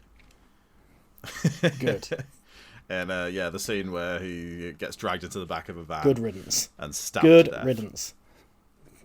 Do Dewey next, and then finish it off with fucking Courtney Cox. Gale. So the opening to Scream 2, as we've said previously, is fucking wild. Yeah, it's really odd. Do you want to just take the listeners through that, Mark? So it starts off on the night where there is a preview screening of Stab, and a young couple who are played by Jada Pinkett and... I'm trying to find the other... Oh, Omar Epps. They play Phil and Maureen. And they go to see this preview screening of Stab, in which the studio are handing out Ghostface costumes and glow-in-the-dark knives, which, again, is extremely distasteful. Yeah. The crowd in this screening are going absolutely apeshit for Stab, a movie that they have not seen. So haven't seen it, and it's based on a real-life string. Yeah, they are just going hog wild. Everyone's wearing a Ghostface mask. Everyone's going mad. Like throwing popcorn around and pretend to stab each other, and it's just like, honestly, that every time I watch this movie, that stresses me out, because if I was in a cinema like that, I would just fucking leave. Like, it's not the vibe. But yeah, you've got Maureen, played by Jada Pinkett, who is sort of voicing the fact that she doesn't want to go see a scary movie. She wants to see a Sandy Bullock movie. Yeah, she wants to see a Sandra Bullock movie. And eventually she kind of relents and decides, let's watch the scary movie, where we actually then see Stab, which was, as we find out in Scream 4, the Stab recreation of the murder of Drew Barrymore in the first movie was directed by Robert Rodriguez. Yes, it was. Yeah. Which is kind of great. I love that they got him to do that. That's he was in the Miramax stable at the time, I guess.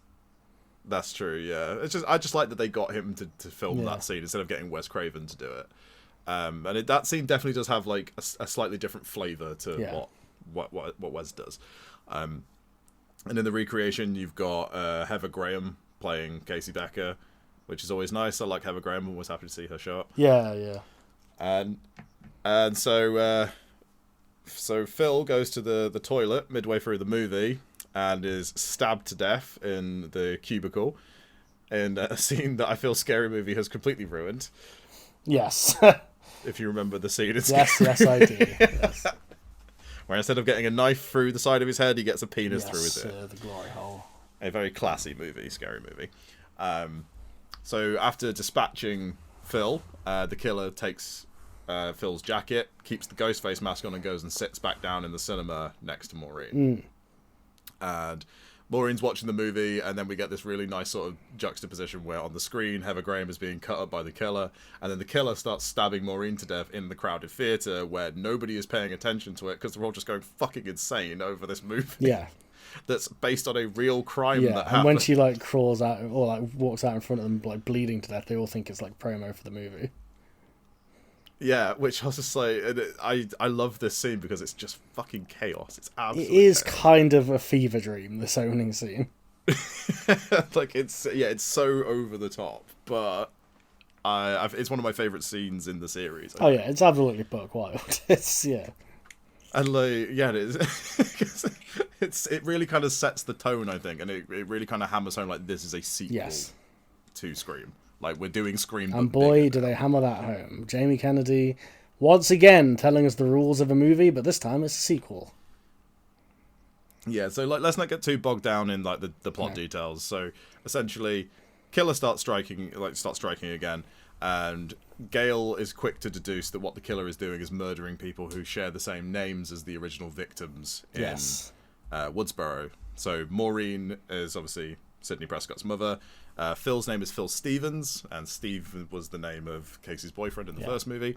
The next person to die is Cece, who is played by Sarah Michelle Gellar. Yes. Which was part of her run in the late 90s, early 2000s, where she was constantly in horror movies and always got killed in them. Yeah. And we should say Sarah Michelle Gellar, Mr. Bombastic, Holly Fantastic, and other characters are in a film studies class. So, there is some discussion of the nature of sequels even before we get to Jamie Kennedy, right? Where it's like, yeah.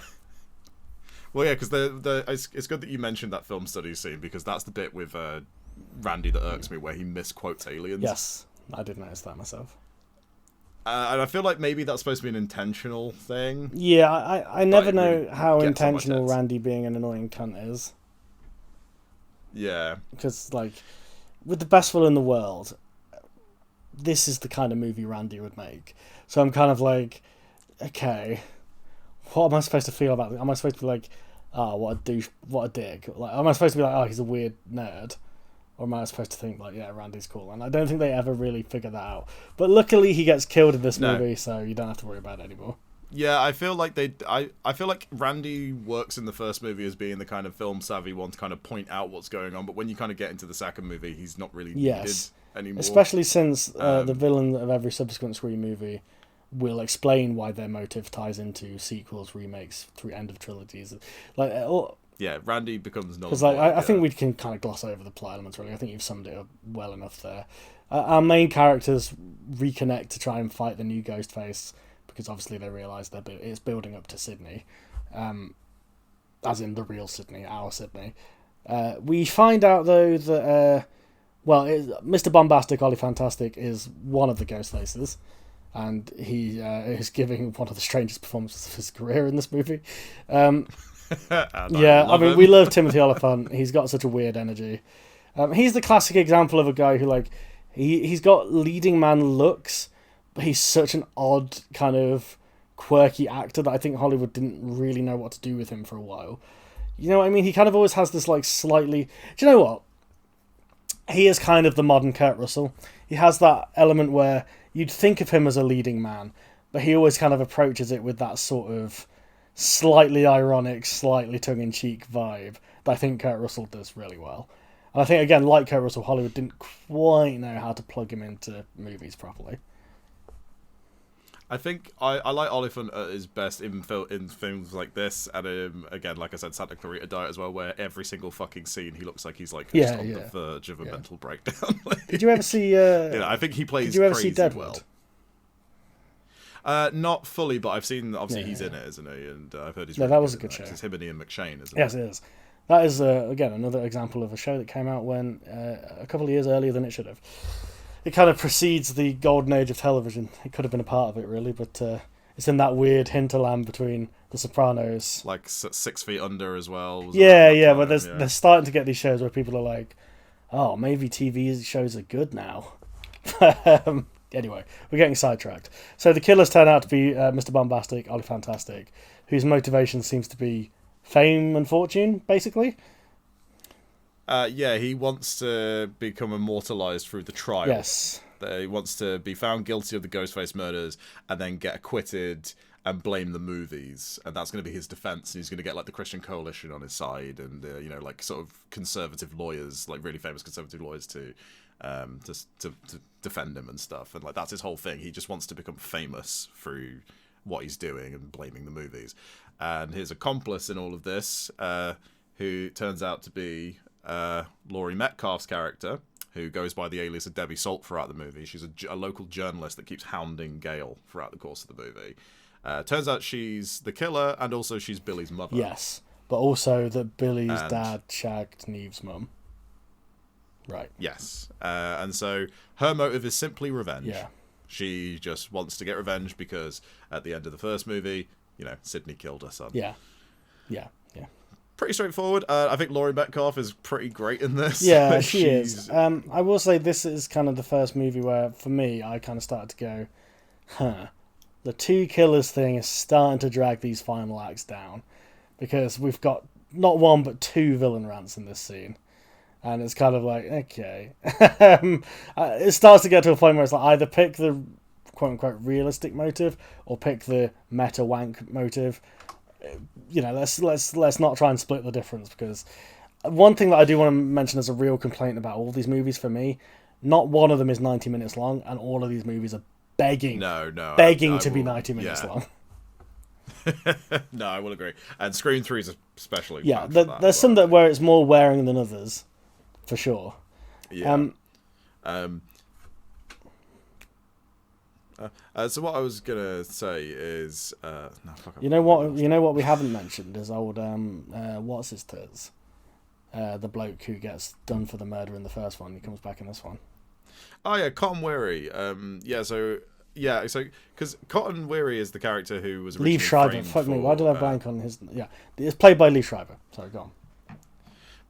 In typical Kino Inferno fashion, we're all over the fucking shop with these movies, but to go deep diving into all of these movies would take forever, so we're just going to sort of abridge it. But in the first movie, he's only in it for like 2 seconds. You very briefly see him. The character Cotton Weary, who was initially framed for the murder of Sydney's mum because she was having a fling with him at the time, and Sydney wrongly identified Cotton. Yes. And had him arrested and stuff. And Gail was the only one who sort of championed Cotton as being innocent, which is another part of her character as well. Yes. That I kind of like. In the and then first this two movie movies. plays on him, like he's out of prison, and they play on him being like, is he a creepy killer or is he just a weirdo? Is he wanting revenge on Sydney because she sent him to prison? But also, he's fame hungry is just, the other element of his character. Yeah, he wants his dues. Like he's basically he keeps hounding Sydney for an interview with Diane Sawyer. Yeah, he keeps trying to. Yeah, I because like. she'll only do the interview with both of them, not just with Cotton Weary, right? That's the whole. And ultimately, he becomes the hero at the end because he's the one that sort of saves the day when he just shows up. Yeah, he's an interesting kind of hero, though, isn't he? Because he's not really motivated by, the kindness of his own heart, is he? I mean, well, he knows what he wants, and he's able to take advantage of a situation. I do love the bit where whichever Ghostface it is has Sydney at knife point, and Cotton has his gun, and he goes, I bet that interview with Diane Sawyer is looking pretty fucking good right now. I do like that. I like how ultimately that's what saves Sydney's life, is agreeing to go on Diane Sawyer. I've got to say, we can get to some character rankings if you want. I'm going to give Cotton Weary a solid 10 out of 10. I think Lee Schreiber's great in this.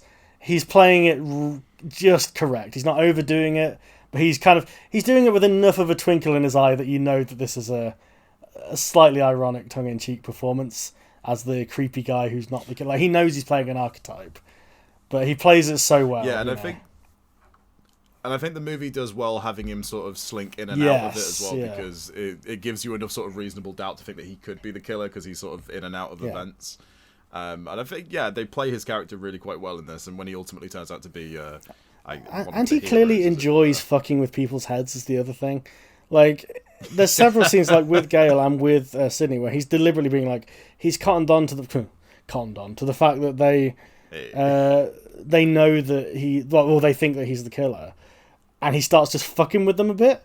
Like, there's a bit with Gale where he's like, "Oh, not having second thoughts, are you, Gale?" And it's like, dude, why are you doing that? Like, but I mean, that's the character, obviously. But like, it's that element of like, he is a pretty creepy dude. I can see why people find it easy to believe he was a killer.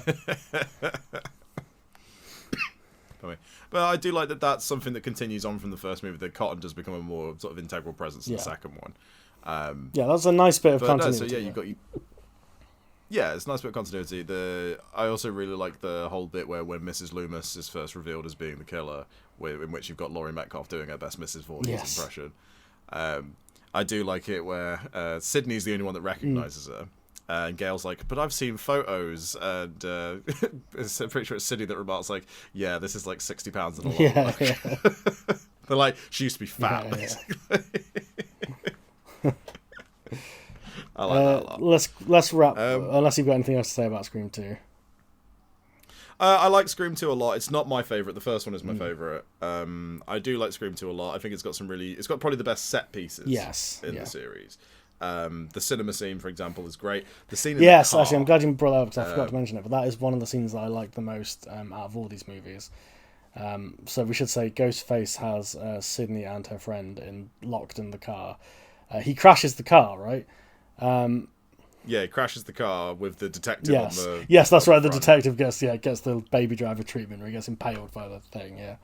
And Ghostface has knocked himself out. Or herself out. We're not entirely sure who it is in the scene, I guess, but...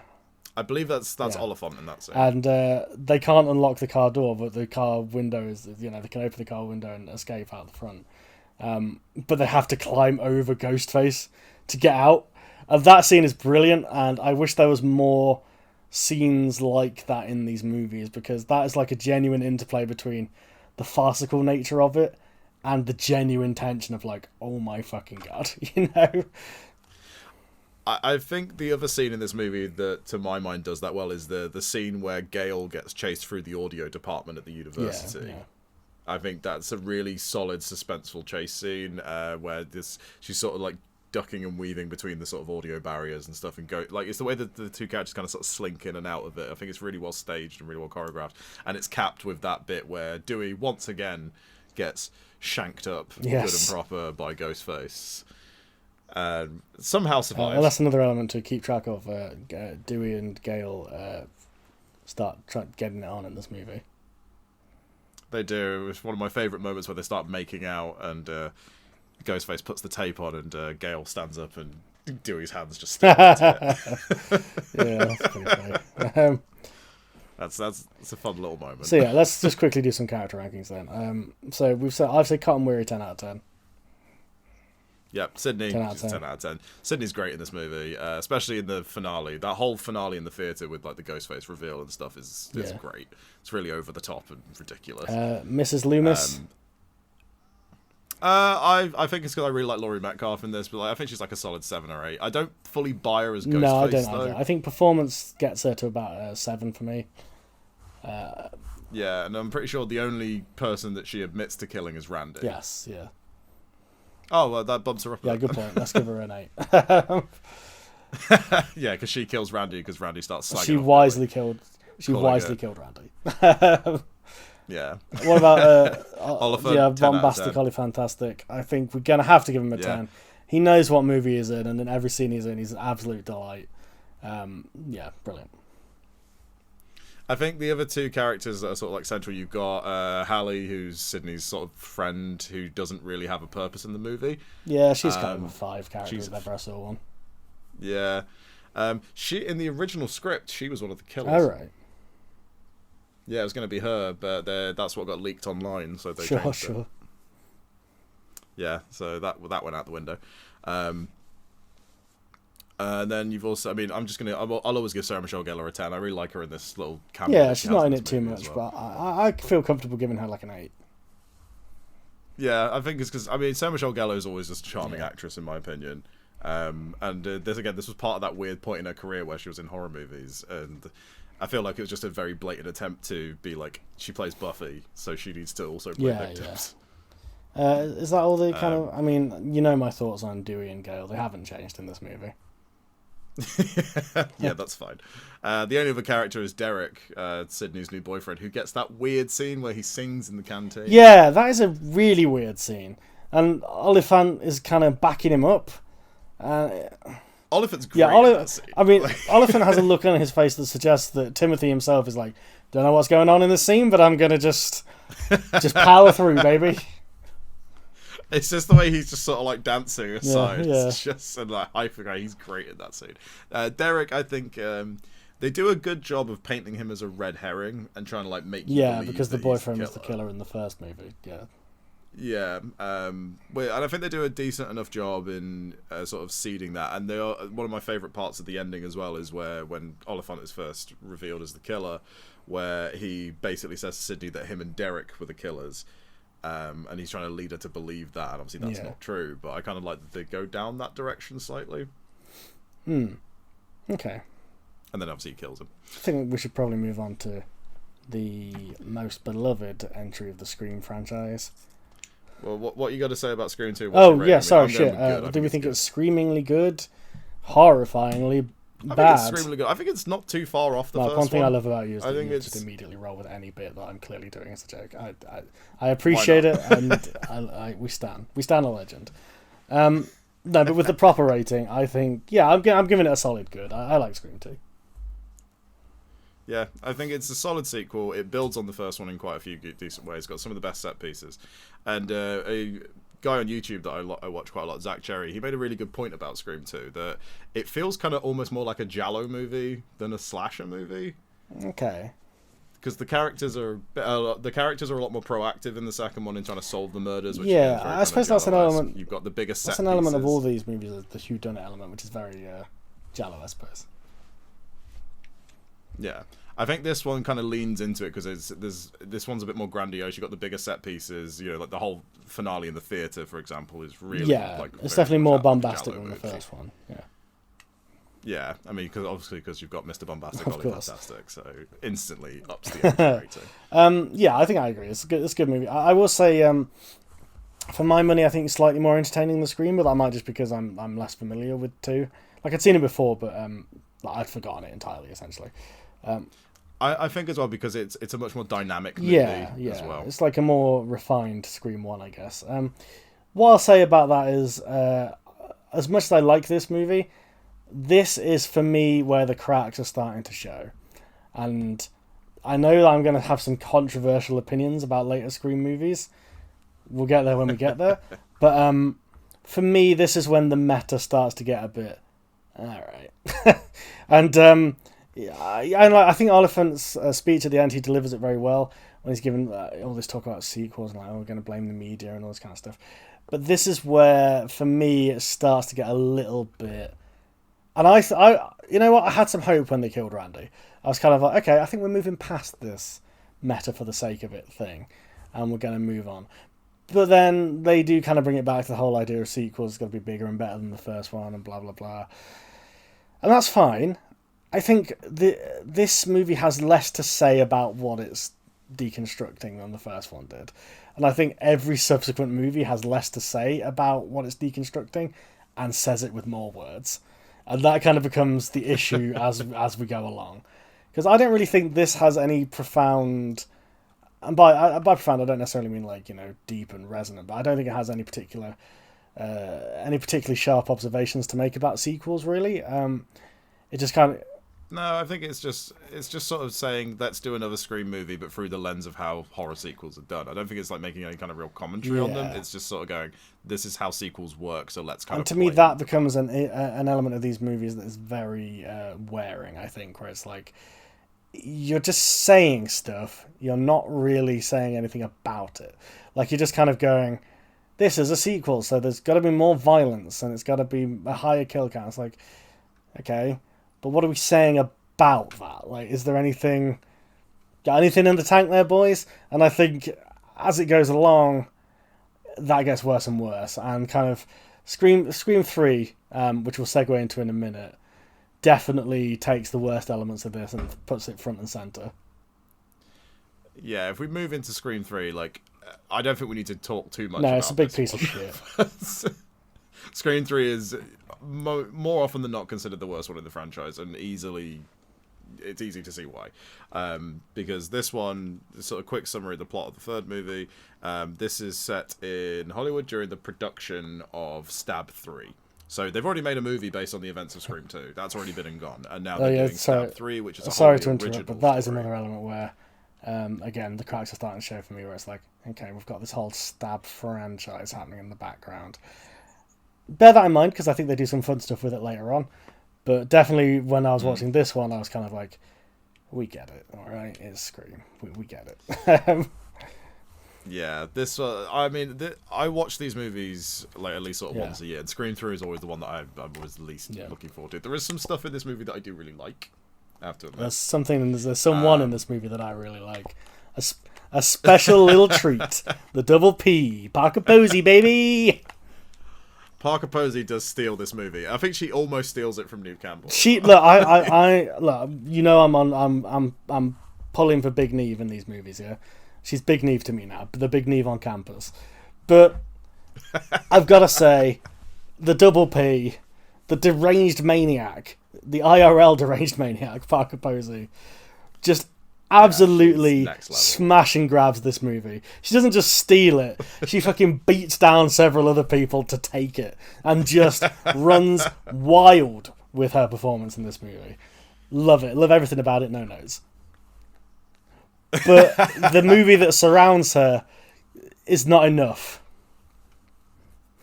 Yeah, Scream 3's kind of undergone a bit of a reappraisal in recent years that I don't agree with. Talk to me about that, because I knew you brought this up when we talked about this off mic, because we're friends in real life, listeners.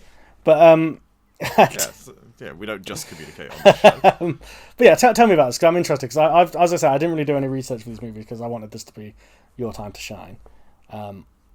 So Scream 3 has had a little bit of a reappraisal in the fact that there's a lot of the fandom, particularly since 4 and 5 have come out, they've seemed to have warmed more to Scream 3. I've always felt the same about Scream 3. I think it's the worst one. I think it's very confused about what it's trying to say. It was hugely impacted by production problems, which I'll also talk about. Honestly, I think the actual behind the scenes stuff about Scream 3 is far more interesting than the movie itself.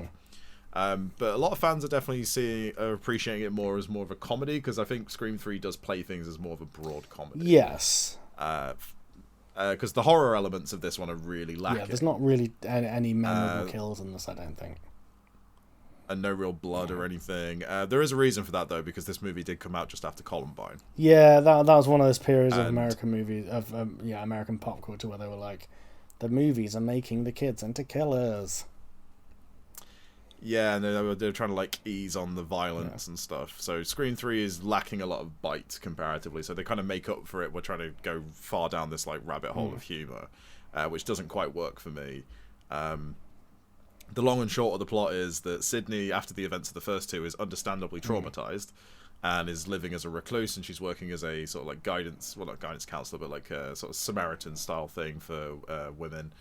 She's still trying to deal with the death of her mother, and she's a very, very broken human being, and she's sort of keeping to herself.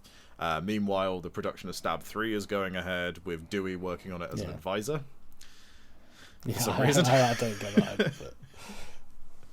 But... Gail is still riding the high of her sort of career, but also getting a lot of criticism, because people are saying that she's just profiteering off these murders and such. Which, by the way, she is. Then another Ghostface. Yeah. She absolutely is. She absolutely is. And so a killer starts to... Well, basically, the movie starts with Cotton Weary being murdered. Yes. Along with his God, I should have written this down. What is his talk show called at the start of this? 100% Yes, that's Cotton. right. 100% Cotton, yeah. Which is one of the best gags in the series. I find it funny that Cotton's girlfriend assumes that when Ghostface has broken into the house, it's him messing about. Because he says that. He says that she's like, oh, let's not play your silly stab games. I'm like, right, so Cotton was accused of being Ghostface on more than one occasion, and with his girlfriend likes to dress up as Ghostface. And he's sus, that bloke. He definitely fucks his girlfriend with the Ghostface mask. Yeah. That absolutely happens. Yeah.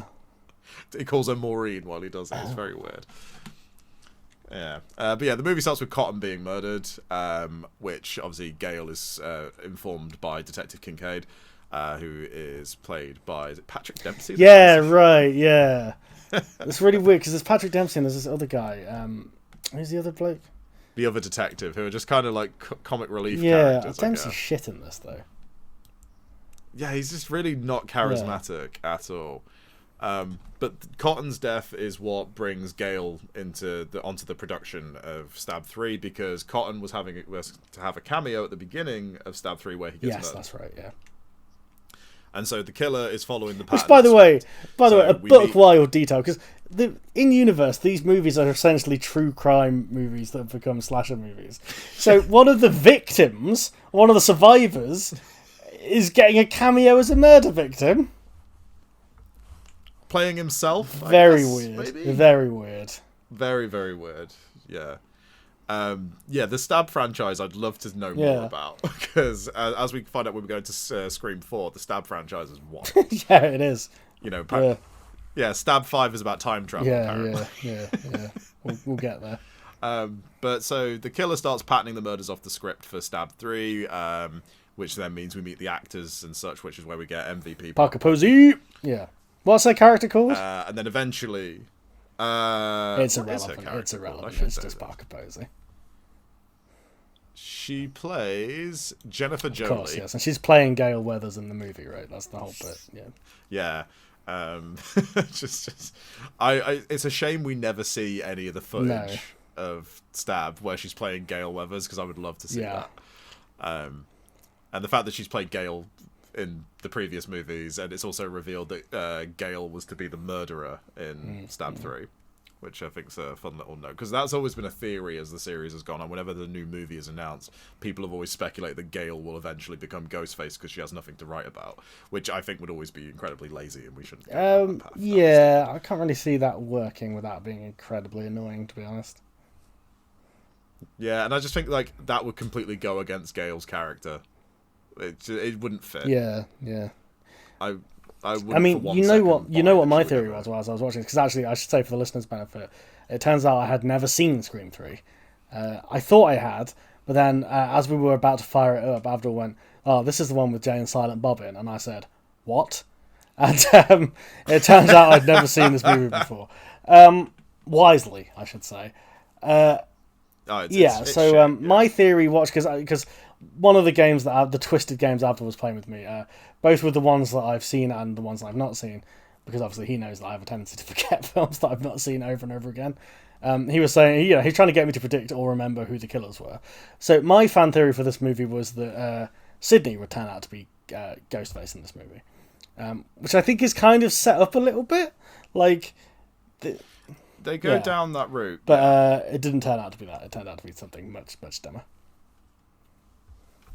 Oh yeah, the ending to this movie, which we'll get to, because I don't want to spend too much time talking about Scream 3, the movie. I think there's more interesting stuff to talk about. But so, yeah, people have kind of warmed up to this movie, and they kind of enjoy it for the comedic elements, mostly Parker Posey.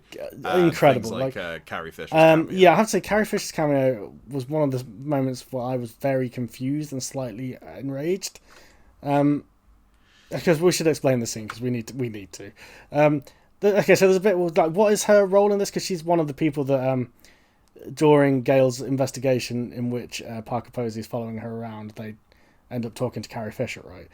But so she works right. Okay, so so they're trying to get an archive, some archive information from her.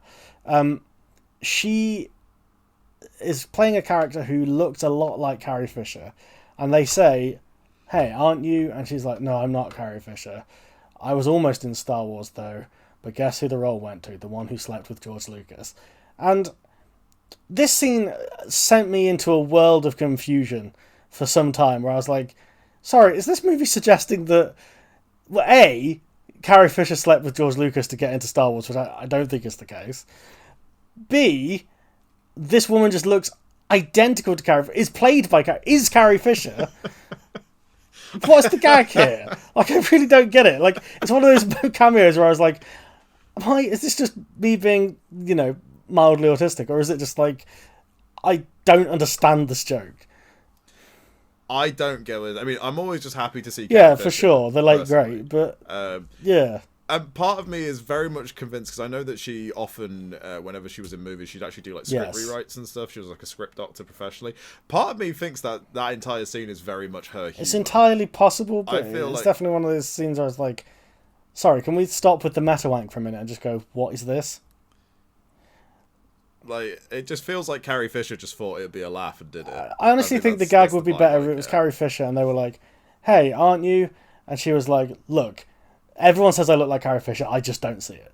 Like, that's kind of a funnier gag. Yeah, where it's just like, where the gag is the absurdity of Carrie Fisher pretending to be someone who's not Carrie Fisher. The whole element of, like, the one who slept with this. I mean, look, we all know Carrie Fisher liked a bit of the old scratch and sniff, so I can only assume that she was off her bonds when she made this movie and doesn't remember. Because Quite possibly. I cannot fathom another reason why she her- would publicly imply that she slept with George Lucas to get into Star Wars. In a Scream Yeah, movie as very well. weird. I want to know what George Lucas thinks of that. You probably never saw I it. don't know. I could imagine watching, but I can imagine him watching Scream 3 stony faced until that scene, just going, very amusing.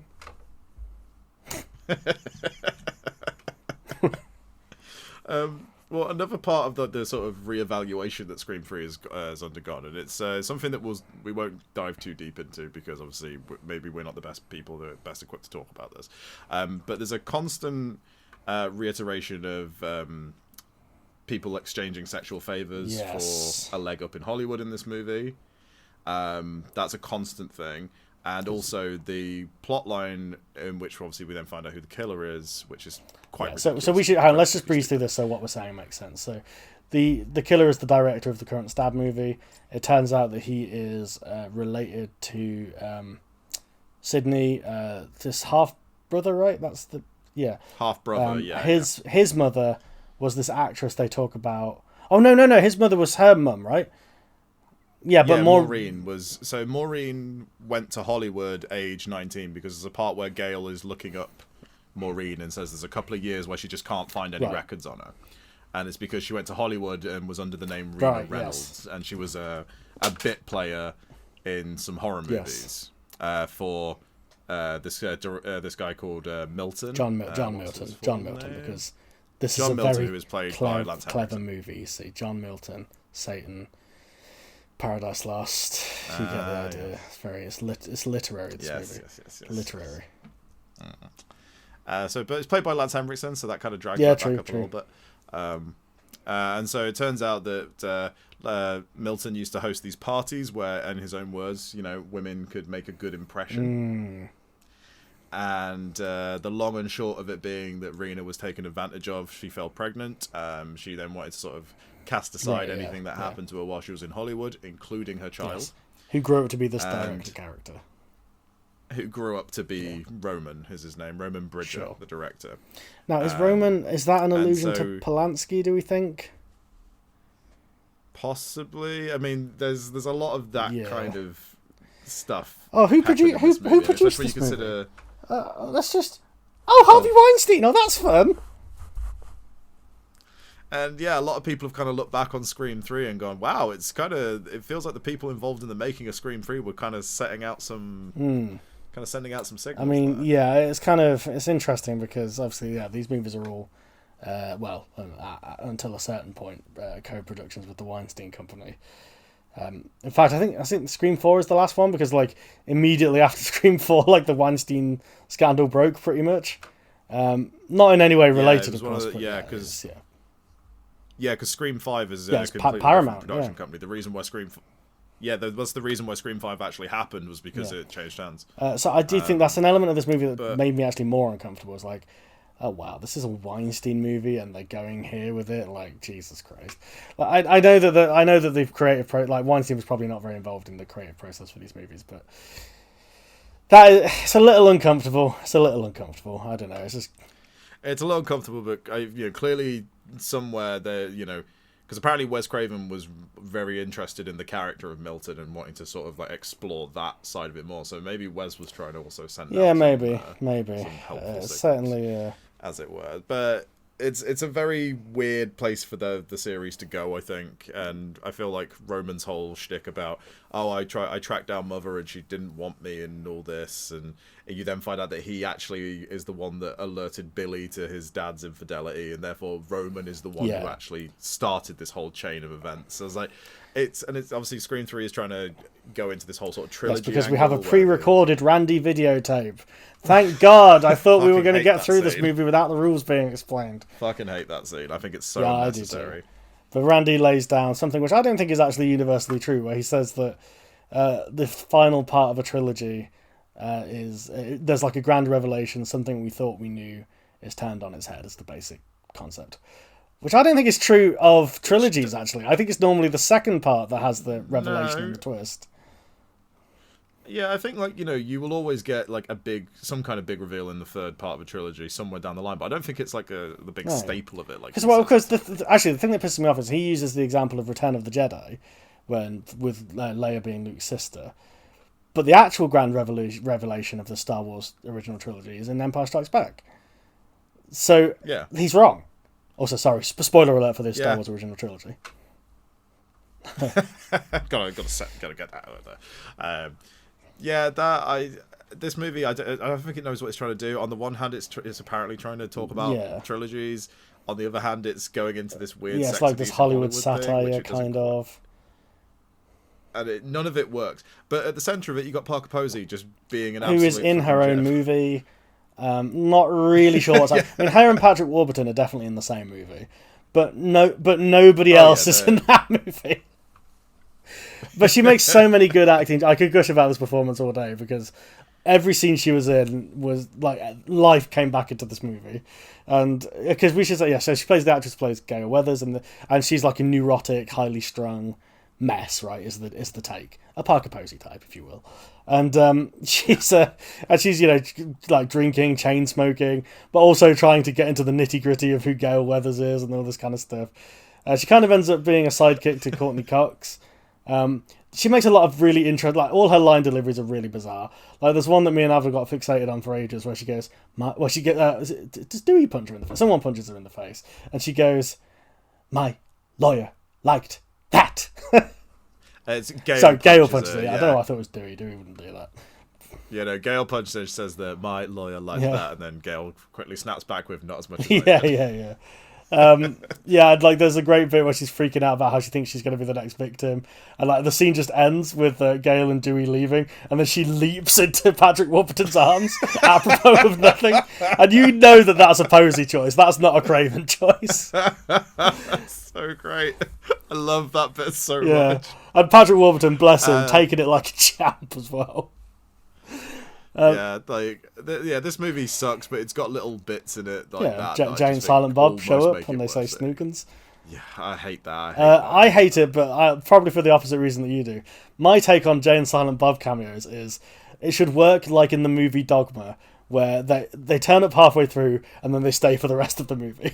Now, imagine how much better Scream 3 would be if Jay and Silent Bob were in the entire rest of the movie. Just Jay Muse being like, Snoogans! Like those two hanging out with Parker Posey for the rest of the movie. There's a film. I think other than Parker Posey, I think Neve Campbell does really well with what she's given in this movie. She's not given a lot. Yes, yeah. She's barely in it, actually. She's barely in it. Scenes. Yeah, that's due to scheduling conflicts, apparently. And also the script underwent a lot of rewrites to accommodate that. But this is a Gale Weathers. This is a Gale Weathers movie, really. This is Gale and Dewey's Wacky Hollywood Adventure. That's what this movie is.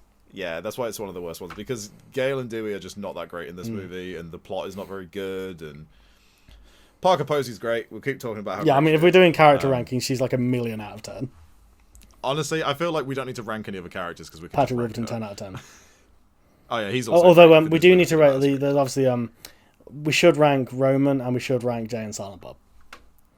Of course. Well, Jay and Silent Bob. Obvious 10. Scooch to the nooch. Snoogans. Roman is probably my least favourite Ghostface. Yeah, he's shit. His whole bit at the end, I think it's even better because obviously Sydney has no idea who he is. So when he's doing a spiel at the end, she's just sort of staring at him like, "Who the fuck is this person?" Yeah, and then it's not even really a gag either. It's just kind of like that. It's played very. That would be kind of funny if the gag at the end of Scream 3 was like he's giving the typical Scream villain rant, and she's just like, "Sorry, who the fuck are you?" Like, just Yeah. I feel like that's how it's supposed to be played. It doesn't quite work though. Yeah. I will say before we move on, there's one scene that I do want to shout out as being quite good, where Sydney. Because one of the reasons I thought Sydney was going to turn out to be Ghostface is she keeps having visions of Ghostface, so they're playing it as like she's going slightly mad. So I thought that was where they were going with, like she's disassociating kind of thing. That's not what they did with it, but there's a scene where she goes to the Stab 3 set. And she's looking around the recreation of her own house from the first movie. Which is probably the best. Yeah, I really like that scene. And like the kind of... I think Neve Campbell really sells that thing of like, my life has been turned into popcorn entertainment and it's kind of fucked, you know? I wanted to shout that scene out. Yeah, sorry. Yeah, I like that because I like the chase that happens Yeah, in that house as yeah. well. Because obviously, because it's a set, it's it doesn't work like Yes, a because they have a proper nice house does. callback to the first one. Because in the first one, there's a bit where there's two doors next to each other, and she pulls one open so that the door that Ghostface is pushing against can't, like, it's jammed, and she tries to recreate that in this, but obviously it doesn't work because it's a set. And there's kind of all there's all this stuff where, like, they kind of recreate the chase from the first movie, but all the stuff that she used to her advantage she can't because she runs into one room and there's like not a wall, like it just leads into nothing. Yeah. I feel like that's one of the things from the original script that stayed in the what we got as a movie. Because Scream 3 got very heavily remade. Yeah, talk about that, times. because again, this is stuff you've alluded to IRL. I'm intrigued by. So, Scream 3's original ending, it's mostly the ending that's different, but it's a very different ending. So it would play out very similarly, and eventually Sydney ends up at the house, and she goes into a room full of dead teenagers. And she's like, what the hell is going on? And then they all get up. Right, okay. And it's revealed that there are multiple ghost faces that are all these teenagers who are acting under the instructions of Stu, who is still alive and orchestrating events from prison. Right.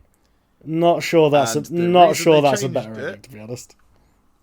No, I think it would have been a bit more interesting. Because the idea is like a cult of Ghostface followers. Oh, and I guess that would fit more with the revelation thing, because obviously we assume Stu's dead, but yeah. Yeah, but you can imagine why they changed that. Yeah, it's Columbine stuff, isn't it? Yeah.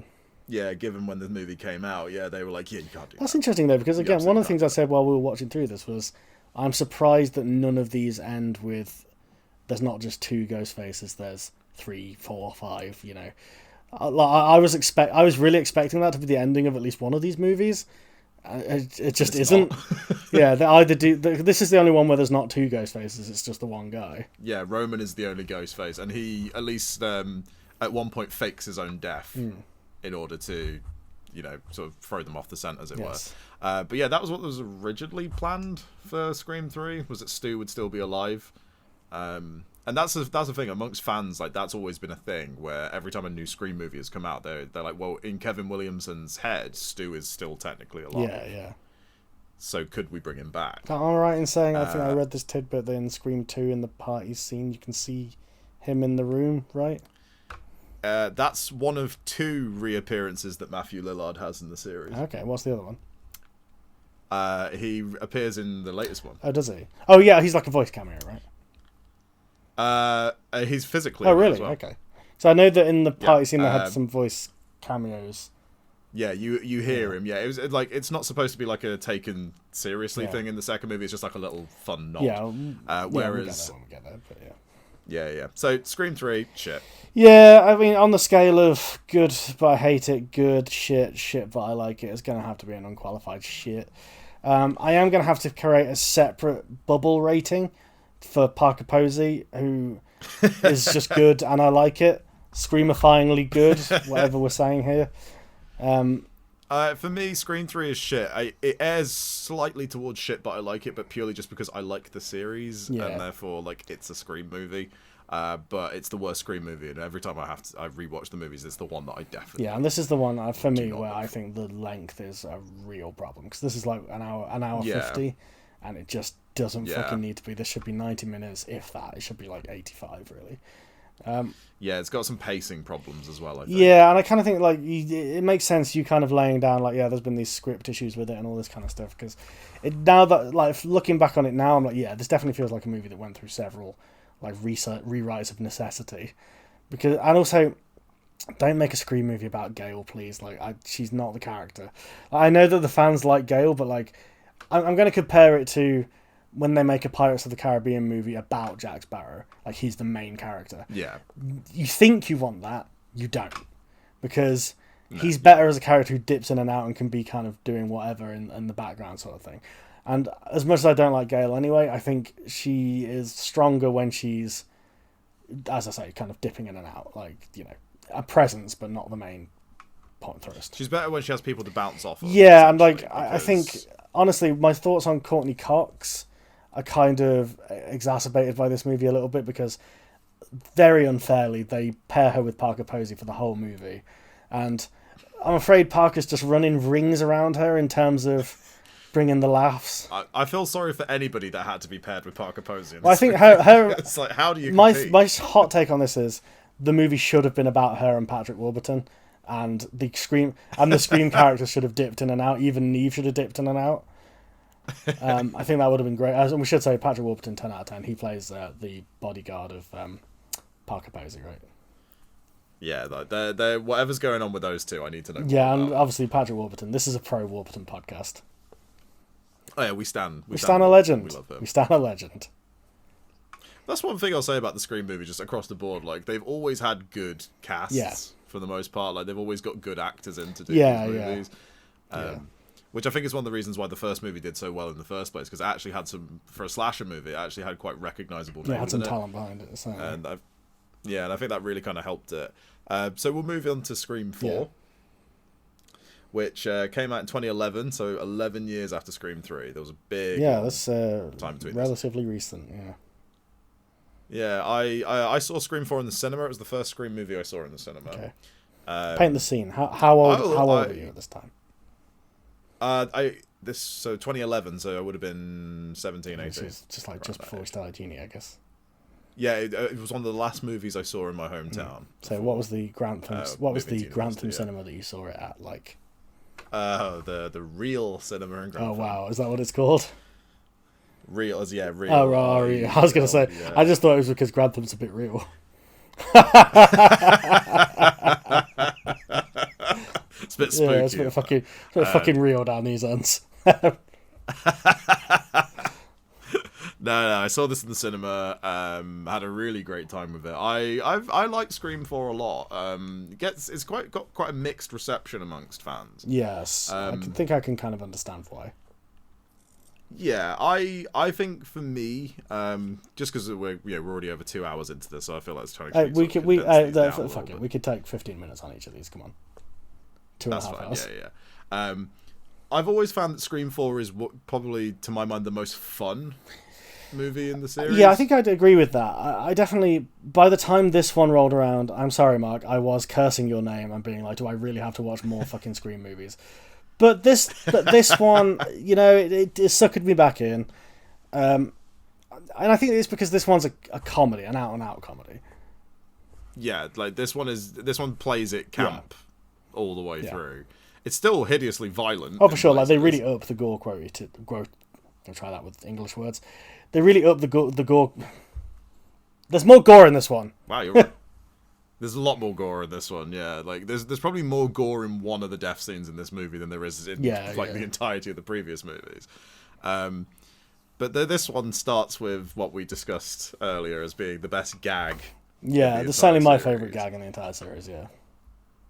Which, do you want to walk us through this? Because you seem to love yes, this. But bear in mind, my Scream-addled brain might not recall it entirely accurately. So, basically, to kind of cut a long story short, the first scene, it opens very much like the original movie. There's a girl preparing to watch a scary movie with another girl, right? There's two girls, yeah. And then they start to get the phone call, and then, some fuck shit goes down, they get stabbed up. And then the title card comes up, Stab 5, is it? Stab 6. And it pans out to show Kristen Bell and Anna Paquin watching Stab 6 and eating popcorn and all this, and they're discussing like, this stupid movie, blah blah blah, and then that conversation turns into Anna Paquin getting stabbed to death by Kristen Bell, and then it smash cuts to like Stab 7. It's one of the funniest jokes in the entire. It's played like they let you linger on the scene with Bell and Paquin long enough before you go, hang on, they're doing the Drew Barrymore thing, aren't they? And then sure enough, it's a gag.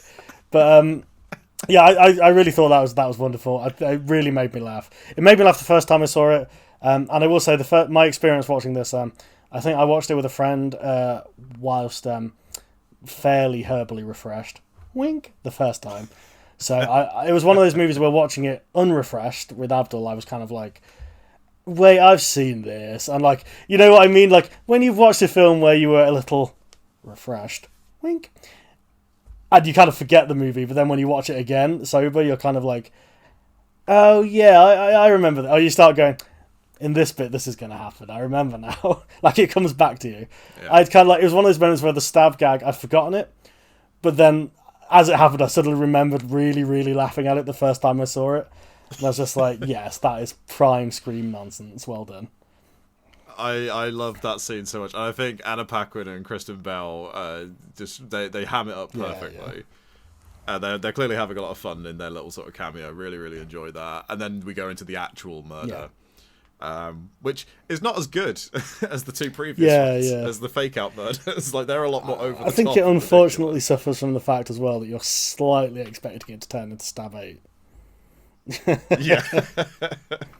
I think, because I mentioned this to you, there's an alternate cut of Scream 4 that's like a fan cut. Yes, you did. Which I was going to originally watch for this, but I didn't end up doing. I ended up watching just the vanilla version, which I still really like.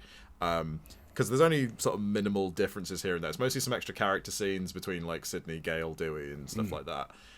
But the opening death scene is slightly different, where the two girls, what happens is one of them's sitting on the sofa and they're trying to scare each other like they do in the vanilla version, and then Ghostface appears in the living room with them and starts stabbing one of the girls, and the other girl's going, haha, very funny, I know what you guys are doing, and then she then realizes what's happening, and then the scene sort of plays out like it does in the rest of the movie.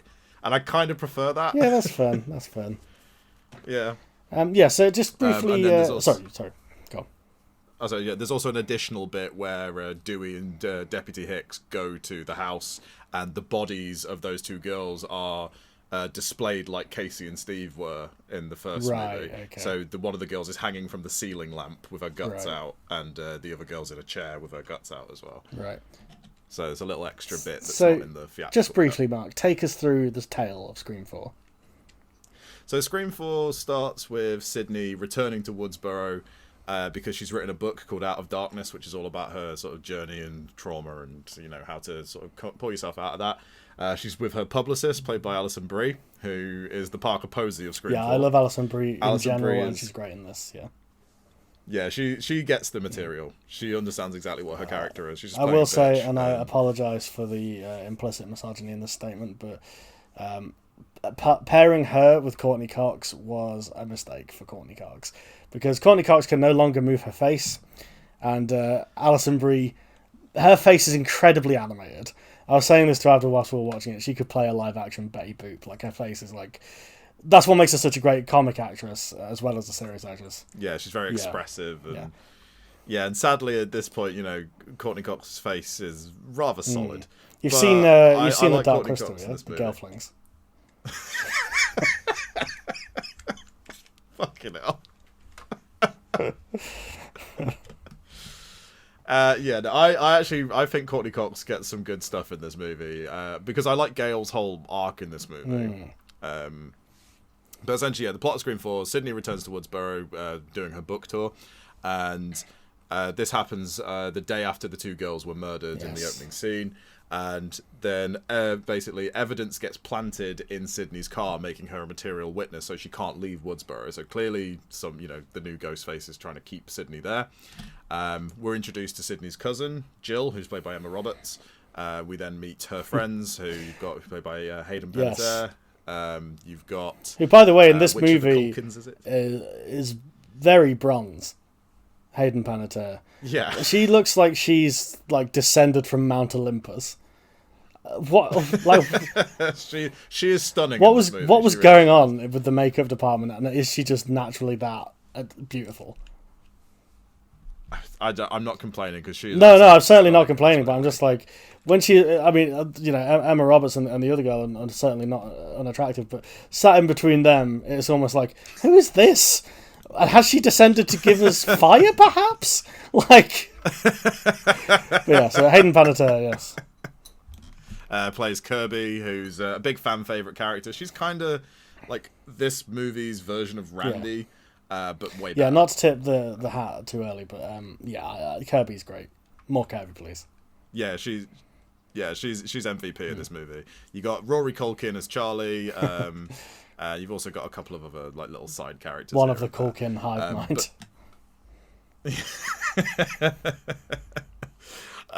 But what this movie is doing is, because when this movie came out in 2011, horror was at the point where it was all remakes. Yes. We were firmly in that period of the remake. But this movie isn't a remake. It's not a remake of Scream, but that's the angle that they're going with, is that the killers are trying to do a remake. But this is an issue with this movie, is that it's not a remake. So no, it's just all the gags that they're doing about remakes don't really work because they're just doing a sequel. This is my hot take on Scream 4. Like, I enjoyed the movie a lot. I think it's one of the most entertaining screens, but it's also where the meta stuff... Again, the meta stuff just doesn't work. It's just kind of like, okay, but this isn't a remake. And, spoiler alert, Emma Roberts at the end is really fucking annoying, where she's like, yeah, I'm going to be better than the original, baby, blah, blah, blah, blah, blah. And it's just like, okay, come on, what are we doing? I personally love the scene at the end where Emma Roberts is, like, smashing herself into fucking paintings and shit. Yeah, no, that's like, I would say Emma Roberts is another IRL crazy person, but yes, she does she does well in this. I mean, well, the fruit of crazy person loins, after all. It was Eric Roberts who spawned her, so you know she had a 0% chance of not being insane, I suppose. But she's very good in this movie, was what I was going around to. Yeah, I mean, I like Emma Roberts a lot anyway because she's. Is this the origin of your love affair with Roberts? Do you know, this was the first thing I properly saw her in. Okay. Because I know obviously she was like a child actress and she was in like a lot of like sort of like kids movies and stuff, but I never really knew who she was. This was the first thing I ever saw her in, and seeing her go full tilt crazy at the end of this movie, I just thought she was great. Yeah, it's a great performance. Because the long and short of it is they're doing they're lampooning remakes in this movie, and the killers turn out to be Emma Roberts and Rory Culkin's characters, who are essentially supposed to be Sydney and Randy. So that's the subversion of the original. Is that Sydney and Randy are the killers in this version. Because they're outdoing the original. They dip their toe into found footage a little bit as well, because the killers are filming the attacks and posting them online to make themselves immortal. Yeah, but this kind of runs into the issue that all of these movies kind of end up having after the first one, of like, they're just kind of, like I said earlier, they're just kind of pointing at stuff. They're not really getting into it. They're just kind of being like, found footage is a thing. People like that now. Remakes, eh? Anyway, see you next time.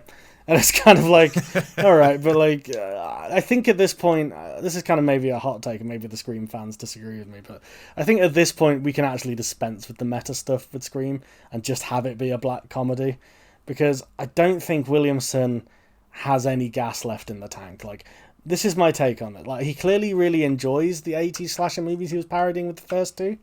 I don't think he really knows modern horror. And I think this movie is the movie that kind of shows that up.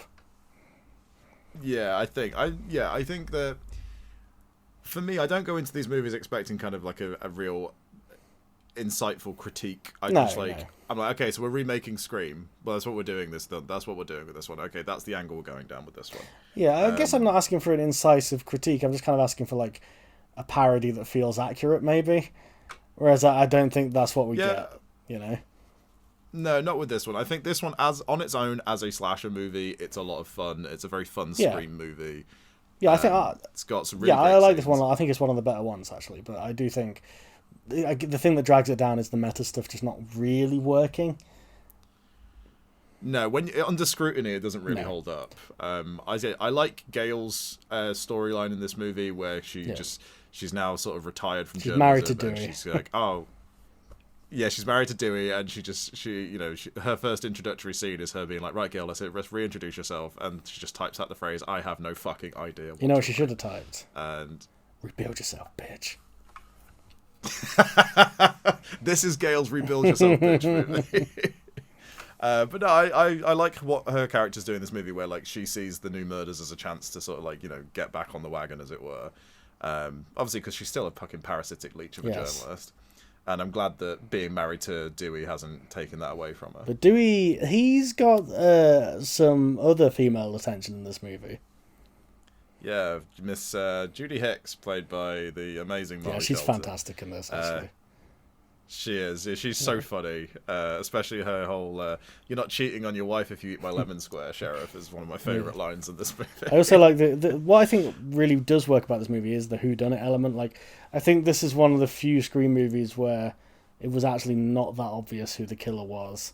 And they kind of have, there's a few different scenes where they imply it could be certain other people. Like, like Alison Brie kind of gets a scene where they're like, actually, it could be her, and then Hicks gets a scene where she's like half covered in shadow talking to Sydney. That scene is and so it is weird. creepy. It is creepy, and her like stalkerish affection for Dewey. You kind of think it could be you. It could be. So that's actually an element that I thought was quite strong about this movie. They also kind of, even though the character's not in the movie much, Jill's mother, Sydney's aunt, she gets a couple of scenes where you can be like, oh, maybe because she like whenever they're talking about Sydney or like everything that happened with Maureen, she always goes, oh well, no one ever thinks about me. It has a lot of setup and red herring and everything that like the other movies have, but not to this extent, I don't think. No, and I think the reveal at the end is quite good, and you get Emma Roberts doing her crazy shtick, which I always, every time I watch Scream 4, I always think her scene at the end where after she kills Charlie, because she's like, the media wants a soul survivor. Yeah. Because her whole motivation is that she just wants to be famous. Yeah, it's kind of funny looking. It's kind of funny looking at Scream 4 when it came out in 2011, and you're like, looking at it now, I'm like, oh, that feels more relevant now. Yeah, to a point. I think there's quite a lot of boomerish shit in Scream 4, which is kind of... There's definitely a few moments where they're like, oh, the internet, isn't it bad? Everyone wants to be famous on the internet. And it's a bit like, okay, boys. like... Yeah, I think it comes across that way, but I think like her whole motivation is nowadays a bit... Yeah, again, it's one of those things, I wish it had been set up a bit better. Like, I don't know. Look, I enjoyed the ride. I'm not sure the destination really was where I wanted to go. No, I mean, ultimately, I enjoy the Scream movies on the sense of they are, for the most part, aside from the third one because it sucks, they're just fun slasher movies. They're very consistent slasher movies, I would say. Right, I think... And I like that each... Sorry, go on. I like that each of them do have some, even though they follow a very sort of similar formula, I like that each one kind of has its own sort of distinct identity in some way or another. Okay, that's interesting, because one of my complaints about this franchise is they're all the same movie. True, but when you boil it down, that's what a lot of these horror franchises are. Like Friday the 13th, they're all very I guess much the same movie. my issue with it is that Scream kind of pretends to be above that. And it kind of isn't, because, it's kind of pointing at the tropes of other stuff and being like, haha, isn't it silly? But then these movies all have the same, like, within their own tropes, they never subvert the Scream tropes. They just use the same Scream tropes every time. And that, to me... No, that has definitely been a very common point of criticism of the series. And I think that to me, it becomes an issue. Especially around Scream 3, where it's like, okay, we've done 3 of these now, and you're just kind of doing the same thing. I know Scream 3 tries to be like, oh, it's this Hollywood satire element to it, but let's face it doesn't work. Anyway, should we do some character rankings for Scream 4, because we are running long. We are, yeah. So, Sydney's an automatic 10, even though she doesn't really get as much to do in this movie as other ones.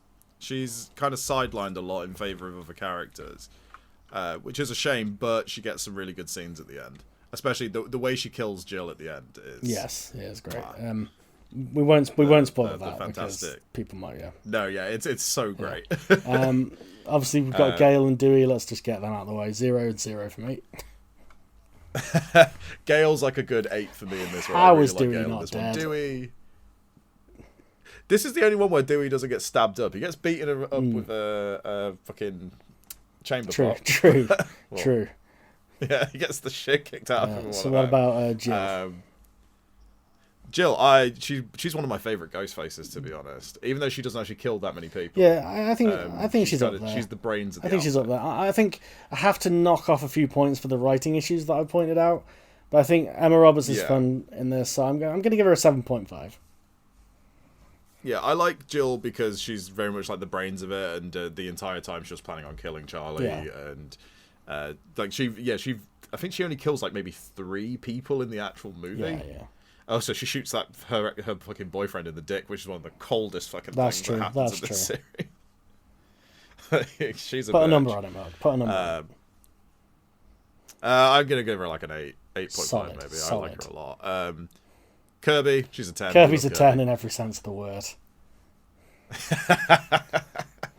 We love Kirby. She's great. Look, she does the whole Randy role thing. I'm going to say it. Hayden Panettiere, drop your skincare regime, please. Just tell us what it is. If it's like, how do you? If it's drinking baby's blood, we need to know.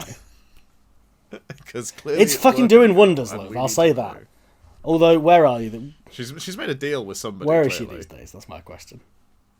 She retired from acting briefly, didn't she? Yeah, I think I heard that. Because she is a well, I don't know if you picked this up in the next movie, which we're obviously about to talk about. But Kirby's alive. Yes, yeah, she does have a little feature in that. Yeah.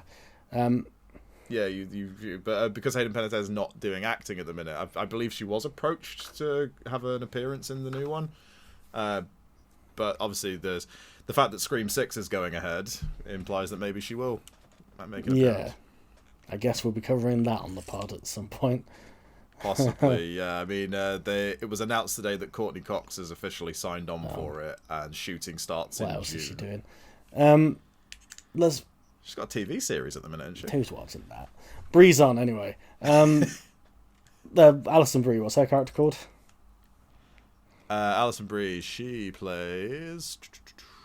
Got my cast list up here somewhere. She plays Rebecca Walters. Yeah, I like her a lot. I think Brie is one of the best comic actresses out there at the moment. I'm going to give her a strong 9. Might have been a 10 if she was in more of the movie. I'm with you on a 9. I like her a lot in this movie. She's a lot of fun. And she gets... her death is at first seems kind of lame. She just gets stabbed in the parking garage. And then during Dewey's press conference, her body gets chucked up at the top of the building and smashes onto that car, which is... She does make the bad decision to try and run away in heels, though. She does, which, ladies, kick them heels off and run. She also gets out of the car, which, you know... Yeah, she's not the brightest in the stalking scene, but she shines bright in the rest of the movie. I think that's all the characters we really need to get into for this one. Yeah. God, we are running. And then we finally move on to the latest of the series. But all right, listen, Marc. Let's fuck off the character breakdowns for this one, because I don't think there's anyone that we really need to break down. No. Tell me your thoughts on Scream 5, Marc. Because you saw this at the cinema, which obviously I did as well. If any copyright enforcers are listening, I also saw it at the cinema, where it is currently still playing. I enjoyed it a lot when I saw it. I thought it was like a lot of the other Scream movies. It was a really fun ride. Was so surprised by how incredibly violent it is in places. And then once the movie kind of revealed what it was actually about, I was like, right, okay. So this has taken a very different turn to what the previous Scream movies have, because it's not necessarily addressing modern horror. It's taking aim at something different. Do you know what, Marc? Give really a little summary. Give a little summary before we get into... Yeah. So this movie is about... also set in Woodsboro, and it's all about how a new Ghostface killer appears and attacks but doesn't kill the first victim. It's set up very much like the original, with, girl home alone at night answering calls. It's been modernized because the killer is using their home automation and such. But this person doesn't die. Ghostface just very brutally stabs them up, but they survive. And this causes their sister... I need to get the cast list up because I don't actually remember any of the names in this movie. The characters are not super memorable. No. I mean, I'll put it this way. When I first saw the new Scream movie, I liked it a lot. Watching it again for this, I wasn't as enamored with it the second time around. Yeah. However... I strongly feel that you were hearing what my thoughts might be on this movie as you're watching this one again. I feel like you may hate this movie. All right, let's stop pussyfooting around. I hate this movie. It's terrible. To my mind, I think it's genuinely awful. With a few redeeming scenes, I'll say that. I don't think it's the worst thing I've ever seen. We forgot to give a good rating for Scream 4, by the way. Oh, Scream 4's good. I think it's good, bordering on shit, but I like it, is my review of Scream 4. Okay. Yeah. Scream 5, though, I really had a problem with this movie. I mean, I will kind of say, obviously, the personal circumstances with which you view a movie do sometimes affect it. I shotgunned this and 4 in the same night after a week of watching these movies. So, yeah, I can see how that's not the ideal way to view it. But, I mean, I will say, there was a point about 20 minutes from the end where the only thing either me or Abdul was saying was me repeatedly saying, when will this movie end? We might... I feel like maybe you didn't see it under the best circumstances. And in fairness, Abdul told me to mention that he saw it at the cinema, and he liked it a lot in the cinema when there was a crowd laughing along and, getting into it. So, with all that as a mitigator, I don't think I would have liked it that much in the cinema anyway. I think I could have had a good time watching it in the cinema, but I think, to me, this movie is the absolute kind of nexus point of everything I don't like about the other ones, where it's just clever, too clever for its own good. It's trying to kind of parody and critique the thing whilst also just doing the thing. So we should say, for the sake of... we don't really need to get into the plot of this movie, do we? It's fucking Ghostface comes back and starts killing people again. That's all you need to know. I suppose, actually, the thing you do need to know is the main girl in this is Billy Loomis's daughter. If you're thinking, when did he have time for that to happen? Very good question. He shagged some girl at some point and knocked her up. She's having visions of digitally de-aged Skeet Ulrich, saying, which is an interesting choice. He's saying, you should kill, I guess, or whatever. And she's like, no, thank you, I would rather not. And it's her sister who was beaten up by Ghostface at the start of the movie. These are the key elements. It turns out, because obviously we're homaging the original, her boyfriend is the killer, and the girl who gets set on fire in Once Upon a Time in Hollywood is the other killer. And one bit... And also gets set on fire in this That movie. was one of the other notable exclamations I made in this movie was, this bitch cannot stay on fire. I don't know if that was deliberate, but it amused me. Yes, anyway, so it turns out that her boyfriend is doing it because he's a big fan of the Stab franchise, and he's an angry Reddit troll. He's like, Ryan Johnson ruined the Stab franchise. That made me fucking howl when they just name dropped him in the movie. Yeah. That was at the point when I was like, okay, why are we doing this? And look, I want to say I wasn't biased against this movie because this movie was directed by the two guys who did Ready or Not, which I really, really liked. Yeah, I like Ready Ready or Not a lot. Than this. No, I can agree, yeah. Yeah, so my thoughts on... this is the thing, I've kind of let you kind of gush over the other ones and just interjected here and there. But this is the one where I want to just take a moment to be like, I hate this, and I want to explain to you why I hate this. Okay, go for it. I figured this one would either go... In fact, I have a pithy note that I made. It's the one note I made for this, which is a paragraph that describes my thoughts. So just vamp for a second, Marc. That's fine. I mean, I'll put it this way. Like, I was not as enamored with this movie second time around. But it's still got some of the elements about the Scream movies that I love. And ultimately, I know that this entire thing has been an experience of gargantuan proportions for you to have to put yourself through. I know that you've humoured me in watching these silly little stabby movies that I really like. And clearly, you've not had the best time doing it. Most of them I thought were fine. But this one you really hated. Okay, so here's my Roger Ebert summation of this movie, I guess. My pithy end of review paragraph. Scream 5 is the nerdy kid in class who thinks references equate to jokes and being pop culture savvy is a substitute for a personality. And really, do we need more movies made by and for those kind of people? That is my take on Scream 5. And do with that what you will.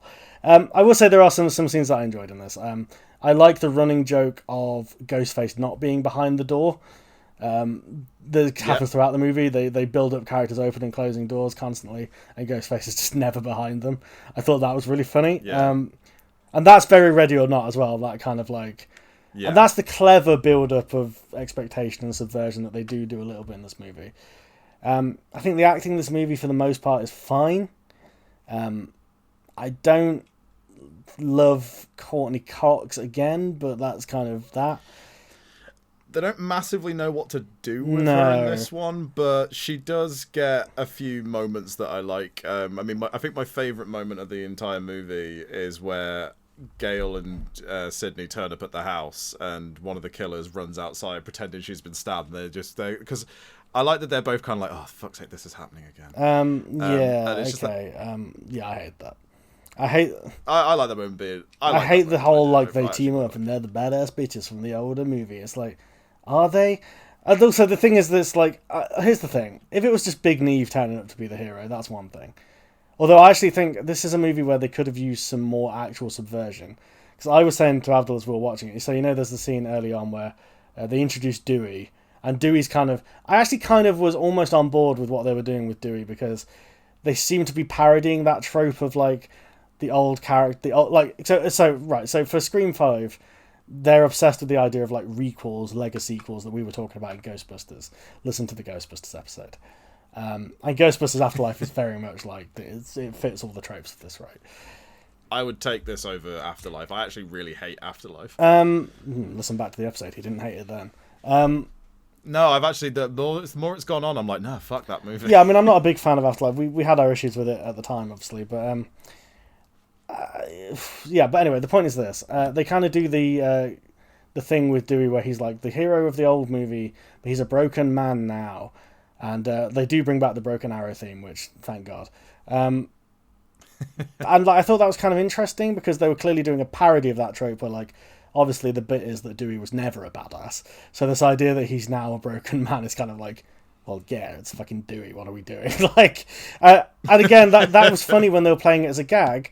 But then they kill him off, and I'm supposed to give a shit? And everyone in this movie is like, oh, he was the best and bravest and wisest man who ever lived. And it's like, we're talking about fucking Dewey, yeah? From Scream? Like, what's happening here? And I think you know why they kill him off. It's it's the Han Solo thing. Yeah, I know, and that's the bit they're doing. That's the bit they're doing, sure. But again, they kind of forget that it's a bit in this movie. They kind of are like... They want you to actually feel something about it. And I'm just kind of a bit like, okay. And this is the thing, when he rings Neve Campbell and he's like, oh, Ghostface is back. And she's like, no, I'm not having anything to do with it. I actually think it would have been actually really funny if like Neve Campbell had just not been in the rest of the movie. And they'd actually like subverted all those tropes rather than... Because my thing with Dewey is like, yeah, he should have been killed off, but it should have been instant. Like, it shouldn't have been this thing where he gets to bond with the kids and like all this. He should have just been immediately killed, and the kids are like, who the fuck was that loser? Like, that is a subversion of the trope. Because what they're doing is they're just playing the fucking Han Solo thing completely straight, right? They're doing the whole thing where it's like... Because in The Force Awakens, Han's like a loser. He's gone back to his old ways. Yeah. But he gets one more chance to be a hero. And, he has to sacrifice himself for the greater good sort of thing. Like... Also, if you've seen The Last Jedi, Luke Skywalker does the exact same thing in that movie. So that is the trope that they're doing, and fine, but you can't in the same breath be like, this trope is dumb and so predictable, and then just do it, because it doesn't work. Maybe you could get away with it if it was earned, but it doesn't feel earned to me.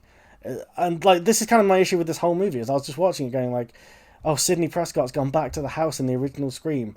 Am I supposed to give a shit about this? And it's not only just that they're doing all of that, they're doing it whilst also going, it's dumb that we're doing this. It's kind of like, right, I've explained to you my issue with recent seasons of Rick and Morty, right? Where whenever they go back to the story arc, they have to have Rick being like, having a story arc is dumb. That's basically what this movie is for 2 hours. It's them going, Lego sequels are stupid and dumb, and the fans who want them are toxic. But then also being like, but this movie is just exactly that. Like, there's you know what I'm saying? It's like... No, I completely see it exasperated where you're going with this. me. Like, again, I get it. I mean, I have fan bias on my side in the sense that I still enjoyed this movie. And I like, I think there's some really good scenes of it. Like, the whole opening and closing of doors is really good, especially in the scene where Marley Shelton and her son get killed.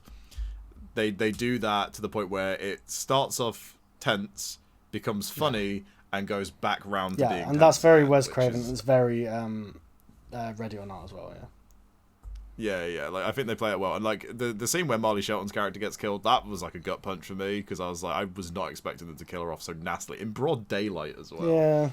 I like that scene a lot, and then her son gets that incredibly graphic. Another take of mine is I wish she'd been the main character. Because that could have been interesting if they'd kind of subverted the whole thing of like, oh, the badass from or if they subverted the whole thing of like the hero from the old movies, in this case Dewey or Sydney, comes in and has to save the day and sacrifice themselves. Imagine if it had kind of been like, oh, it's just this incidental character from Scream 4, and it's like, again, they could have done more with it, where it's just sort of, playing on that a little bit. Because the other thing is, the kids in this movie are just the characters from Scream, but they're millennials now, and it was kind of like, okay, like there's a Randy, but it's a bisexual black woman, and I do think they missed the opportunity to make a joke about diversity casting.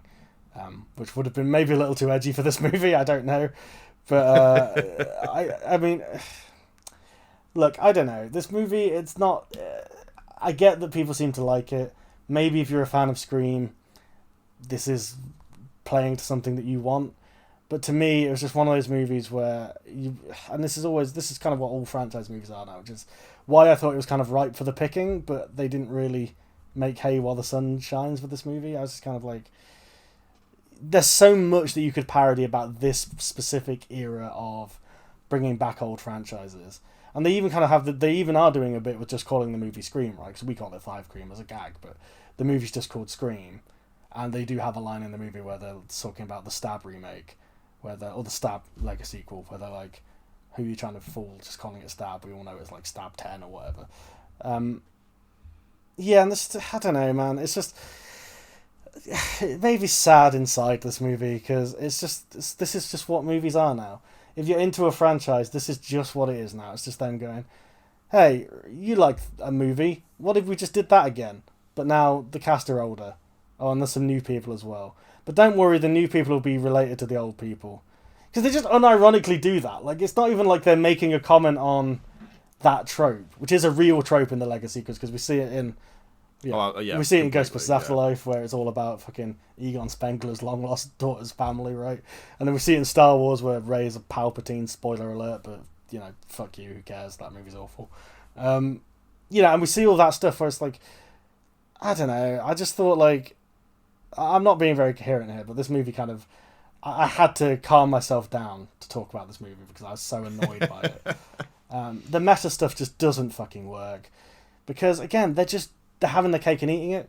They're pointing out the thing whilst also just doing the thing. And I want more from Scream, I guess, because I've seen that you can do more. Because the first movie doesn't do this. As much as the first movie is filled with slightly dated meta wank, the first movie actually subverts the tropes it's bringing up and does it quite subtly.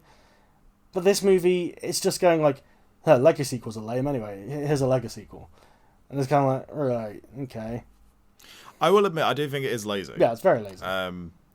But it, as from like a fan's perspective, it still gives me enough of the kind of Scream stuff that I like. It gives me some of the stuff with the characters that I like, which is obviously, yes, me saying that I'm completely playing into these fucking Legacy sequels where I've hated it in other franchises. Yeah. Like, I know people that like Ghostbusters that really like Afterlife, but, I've really, really soured on that one. I want to say this movie, but this movie made me hate The Matrix Resurrections, because I finally saw it through the eyes of people who thought it was crap. Because I watched this movie and was like, oh, that's what they meant. Yeah, it's kind of true. These movies are dumb.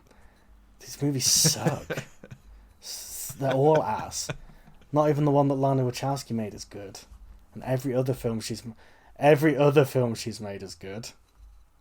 Fan bias, this is the only one of those kind of movies that I like. I enjoyed... I thought like it had a lot of the elements of the previous Scream movies that I like. I thought it was pretty well directed. The acting was decent. I like Sydney in this movie as well. I love that she's like, a mother who's like out jogging with her kids. It's like, oh, for fuck's sake, are we doing this again? I like that when she comes in, she's just... Because over the course of the movie, Sydney has just become like warrior queen fucking supreme. And so I like how in this movie she's just like, right, no bullshit, let's fucking do this. They're doing like the Halloween thing, right? It's Jamie Lee Curtis coming back for Halloween 2018.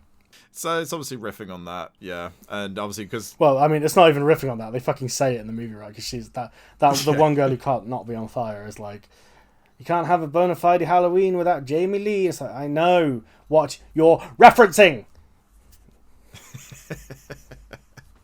I do like the just the chaos of the finale scene. Like that girl getting smashed in the face with hand sanitizer and set on fire is kind of glorious. Yeah, it's a good death, but I mean, she did it better in Once Upon a Time in Hollywood.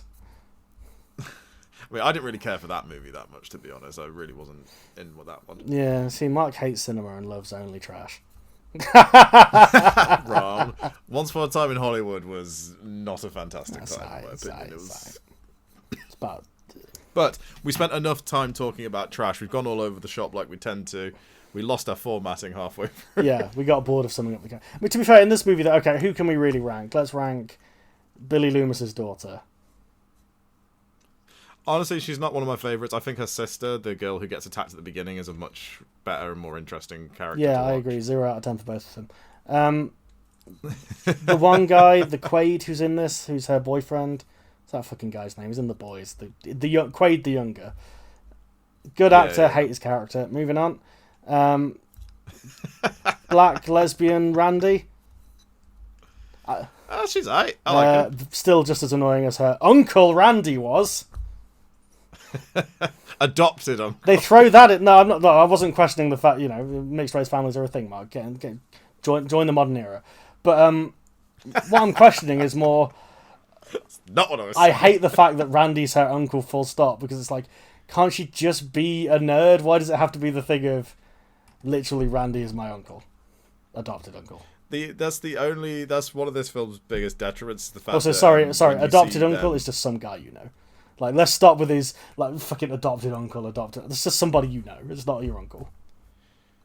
That's the biggest problem is that whole relation thing is kind of lame anyway. But the fact that they have the actress that played Randy's sister in Scream 3 return for a little cameo means that this movie acknowledges that Scream 3 happened, because Scream 4 does not. Right. Okay.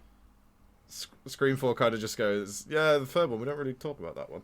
Kind of tosses it aside, but sadly this one has to remind me that Scream 3 exists. Yeah.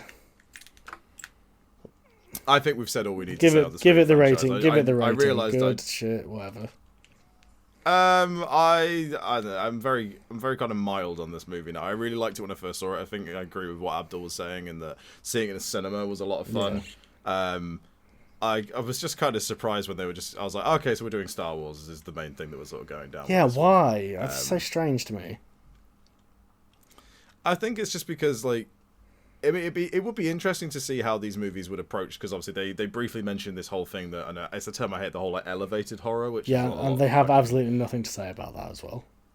Which I would be interested to see if in the next movie they try to emulate those kinds of movies, where Ghostface is portrayed as a more supernatural force, and then you have killers that are orchestrating Ghostface as this sort of different kind of sort of otherworldly figure as opposed to a physical threat. That could be Do we need a Scream 6, really? We don't, but it's happening. Who's clamouring for this? I mean, I'm going to see it because I'm a... I guess I'll see it because of the podcast. We'll do it on the podcast. But fucking hell, I mean...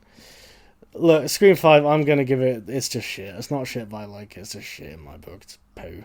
I'm going to go shit, but I like it. I mean, it's a Scream movie, and I will inevitably watch it several more times over the course of the years, because I watch these movies a lot. I really enjoy Scream. They're very, very comfortable movies, and I don't regret one bit dragging you over the coals and making you watch all 5. No, I mean, it's been... I will say it's been interesting. I mean, this is not a franchise that I particularly have a mega soft spot for. And admittedly, the ordeal would have been a lot less entertaining if I hadn't also dragged Adel into it. I will say this last one really soured the whole thing for me. I kind of wish it finished at 4. Because I think this last one it holds up a mirror to the others and really kind of amplifies the things I don't like about the others. It's like I was saying, I don't need to... This is the thing with Scream 6. I don't need to hear a 6th variation of... this is my movie, and I want it to be this, whatever, the sequel, the remake, the reboot, the fucking whatever. Because what are they even going to do for Scream 6? They've done all of that now. I honestly think, let's actually... Well, first of all, if you're going to do Scream, make that the last one. End it. Just fucking kill it. Well, originally, before Wes Craven died, there was plans for there to be a Scream 4, 5, and 6 that would be helmed by him as well, and there was going to be a second trilogy to cap it off. Okay. So I imagine they probably will make the 6th one the last one to kind of honour that that's what Wes was going to do with the series anyway. I think the two... I think that I think the main thing is that like the guys who directed this, they really have a good grasp of Wes Craven's directing style. I think that's one of the things that I do like about this movie is it feels like a Scream movie. Sure, I think like they get the style. I kind of think that I was excited for them doing this because Ready or Not is so fun and so subversive and so like zany and kind of like zigs when you think it's going to zag, that I kind of was excited for this movie, and then when I saw it I was just like, oh, it's just a lump of old shit. It's just the same movie again, but not good. I don't know. Like it's. I mean, first of all, I should probably say to the listener, like, I am fucking sick of franchises at this point. I know we're gonna do these Aidan versus Mark. Wait, not Aidan versus Mark. This one seems a bit Aidan versus Mark, but Aidan and Mark versus things a bit more. And you know, there's some franchises I have more of a soft spot for than others, but I'm just sick of this shit at this point. The whole, let's just reanimate the dead franchise. Let's just do a new movie. Why are we getting these new directors, these indie directors who are coming up with great stuff on their own? Why are we just immediately, straight away, as soon as they have a successful movie that people like, just plugging them into a tired, dead old franchise? And like, I'm sorry, I know you like Scream, but fucking hell, if this movie hadn't been made, you wouldn't give a shit. Like, there's no need for a new Scream movie. There's no need for this. I mean, I didn't need a new Scream movie. I'm glad I have one. Sure. You know, I'm completely playing into the kind of people that I hate when I keep seeing these movies. You are like I'm the worst person for that. Quaid Jr. in this movie. That's you. That's you, Mark. Wanting to reiterate this thing ad infinitum. And you are my victim. In many ways, I am. Mark does call me and go, "What's your favourite Scream movie?" over and over again. Anyway, look, let's wrap this up. Look, what do we think? Oh, fucking hell, we're nearly at the 3-hour mark, but just briefly then, I've kind of made my thoughts known. I don't think I need to talk anymore. Mark, give us a little bit of chat about, just cap it off. Why do you love these movies so much? I don't know. I think because I just love slasher movies generally, and I've always kind of liked that the Scream movies, there's a little bit more going on under the surface in terms of like the narrative and the characters, and I do like the characters, especially Sydney. And I know that I really shouldn't be going, Scream 5, enjoyed it a lot, even especially when it is an example of the kind of fucking franchise nonsense that we've both been getting very fucking sick of. But even then, I was happy to have another Ghostface movie. Even the same way, something like Halloween Kills, which is not a very good movie. I was just happy to have Michael Myers back. Evil dies tonight. Yeah, God, that movie Evil is. Dies tonight. And again, everyone's going, so is Scream 6 going to be a parody of Halloween Kills? And I'm like, maybe. All right, look. Maybe it will be. Ghostface dies tonight. I mean, I've already watched Halloween Kills. I don't need to see it again. Once was enough.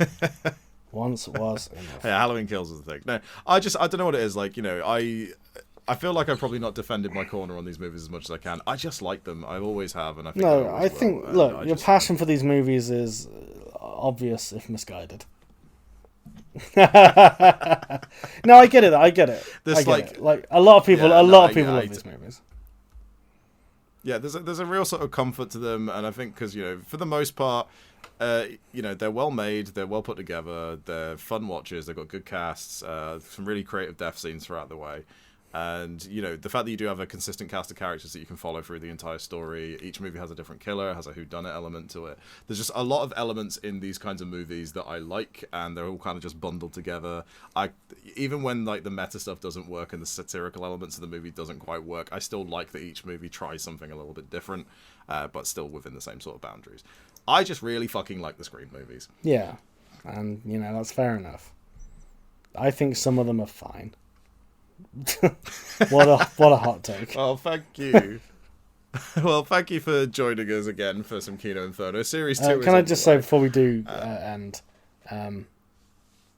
watch Behind the Mask. If anyone's listening to this, watch Behind the Mask: The Rise of Leslie Vernon. It's on Shudder, or you can pirate it. Fuck it, whatever. Just watch it. It's Scream but better. You were saying, Mark? Join us anyway next time when we're back for Series 2, or we might have another one of these little episodes in between because we don't have a definitive air date for Series 2 yet. No. I think we're definitely going to have another one of these in between.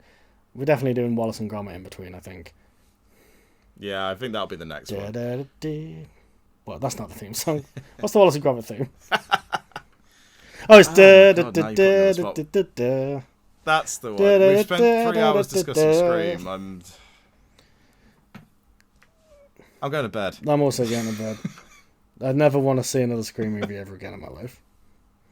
But we'll watch Scream 6 when it comes out. We will do a Kino Inferno report on Scream 6. We'll see it in Screen 6. Big Neve. You have to believe. I'm a believer. It's all happening. Listen, Mark. They can find us at Kino Inferno on what are we on? Apple Podcasts, on YouTube, at Kino_Inferno on Twitter. We're not on Stitcher. This is the part of Rule 4 of the podcast is we always have a running joke at the end where I say that we're not on Stitcher. We don't know what Stitcher is. That's just a running joke. Whatever. I can't be bothered with the parody of the meta humor. That's how long we've been talking. Listen, I've been Aidan. I've been Mark. And I've been the Ghostface Killer. What's your favourite Scream movie? Hope it's not 3 or 5, because we weren't very kind to those ones.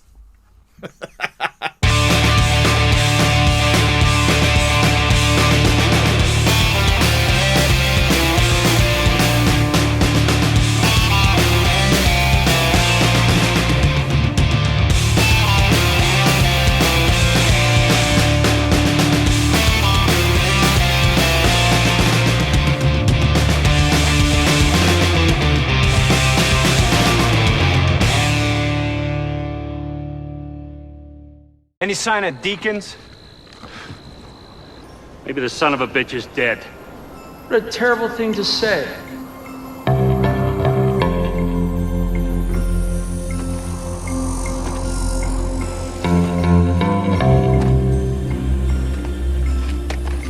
Get him. You assured me everything would go smoothly. Everything is going smoothly, I assure you.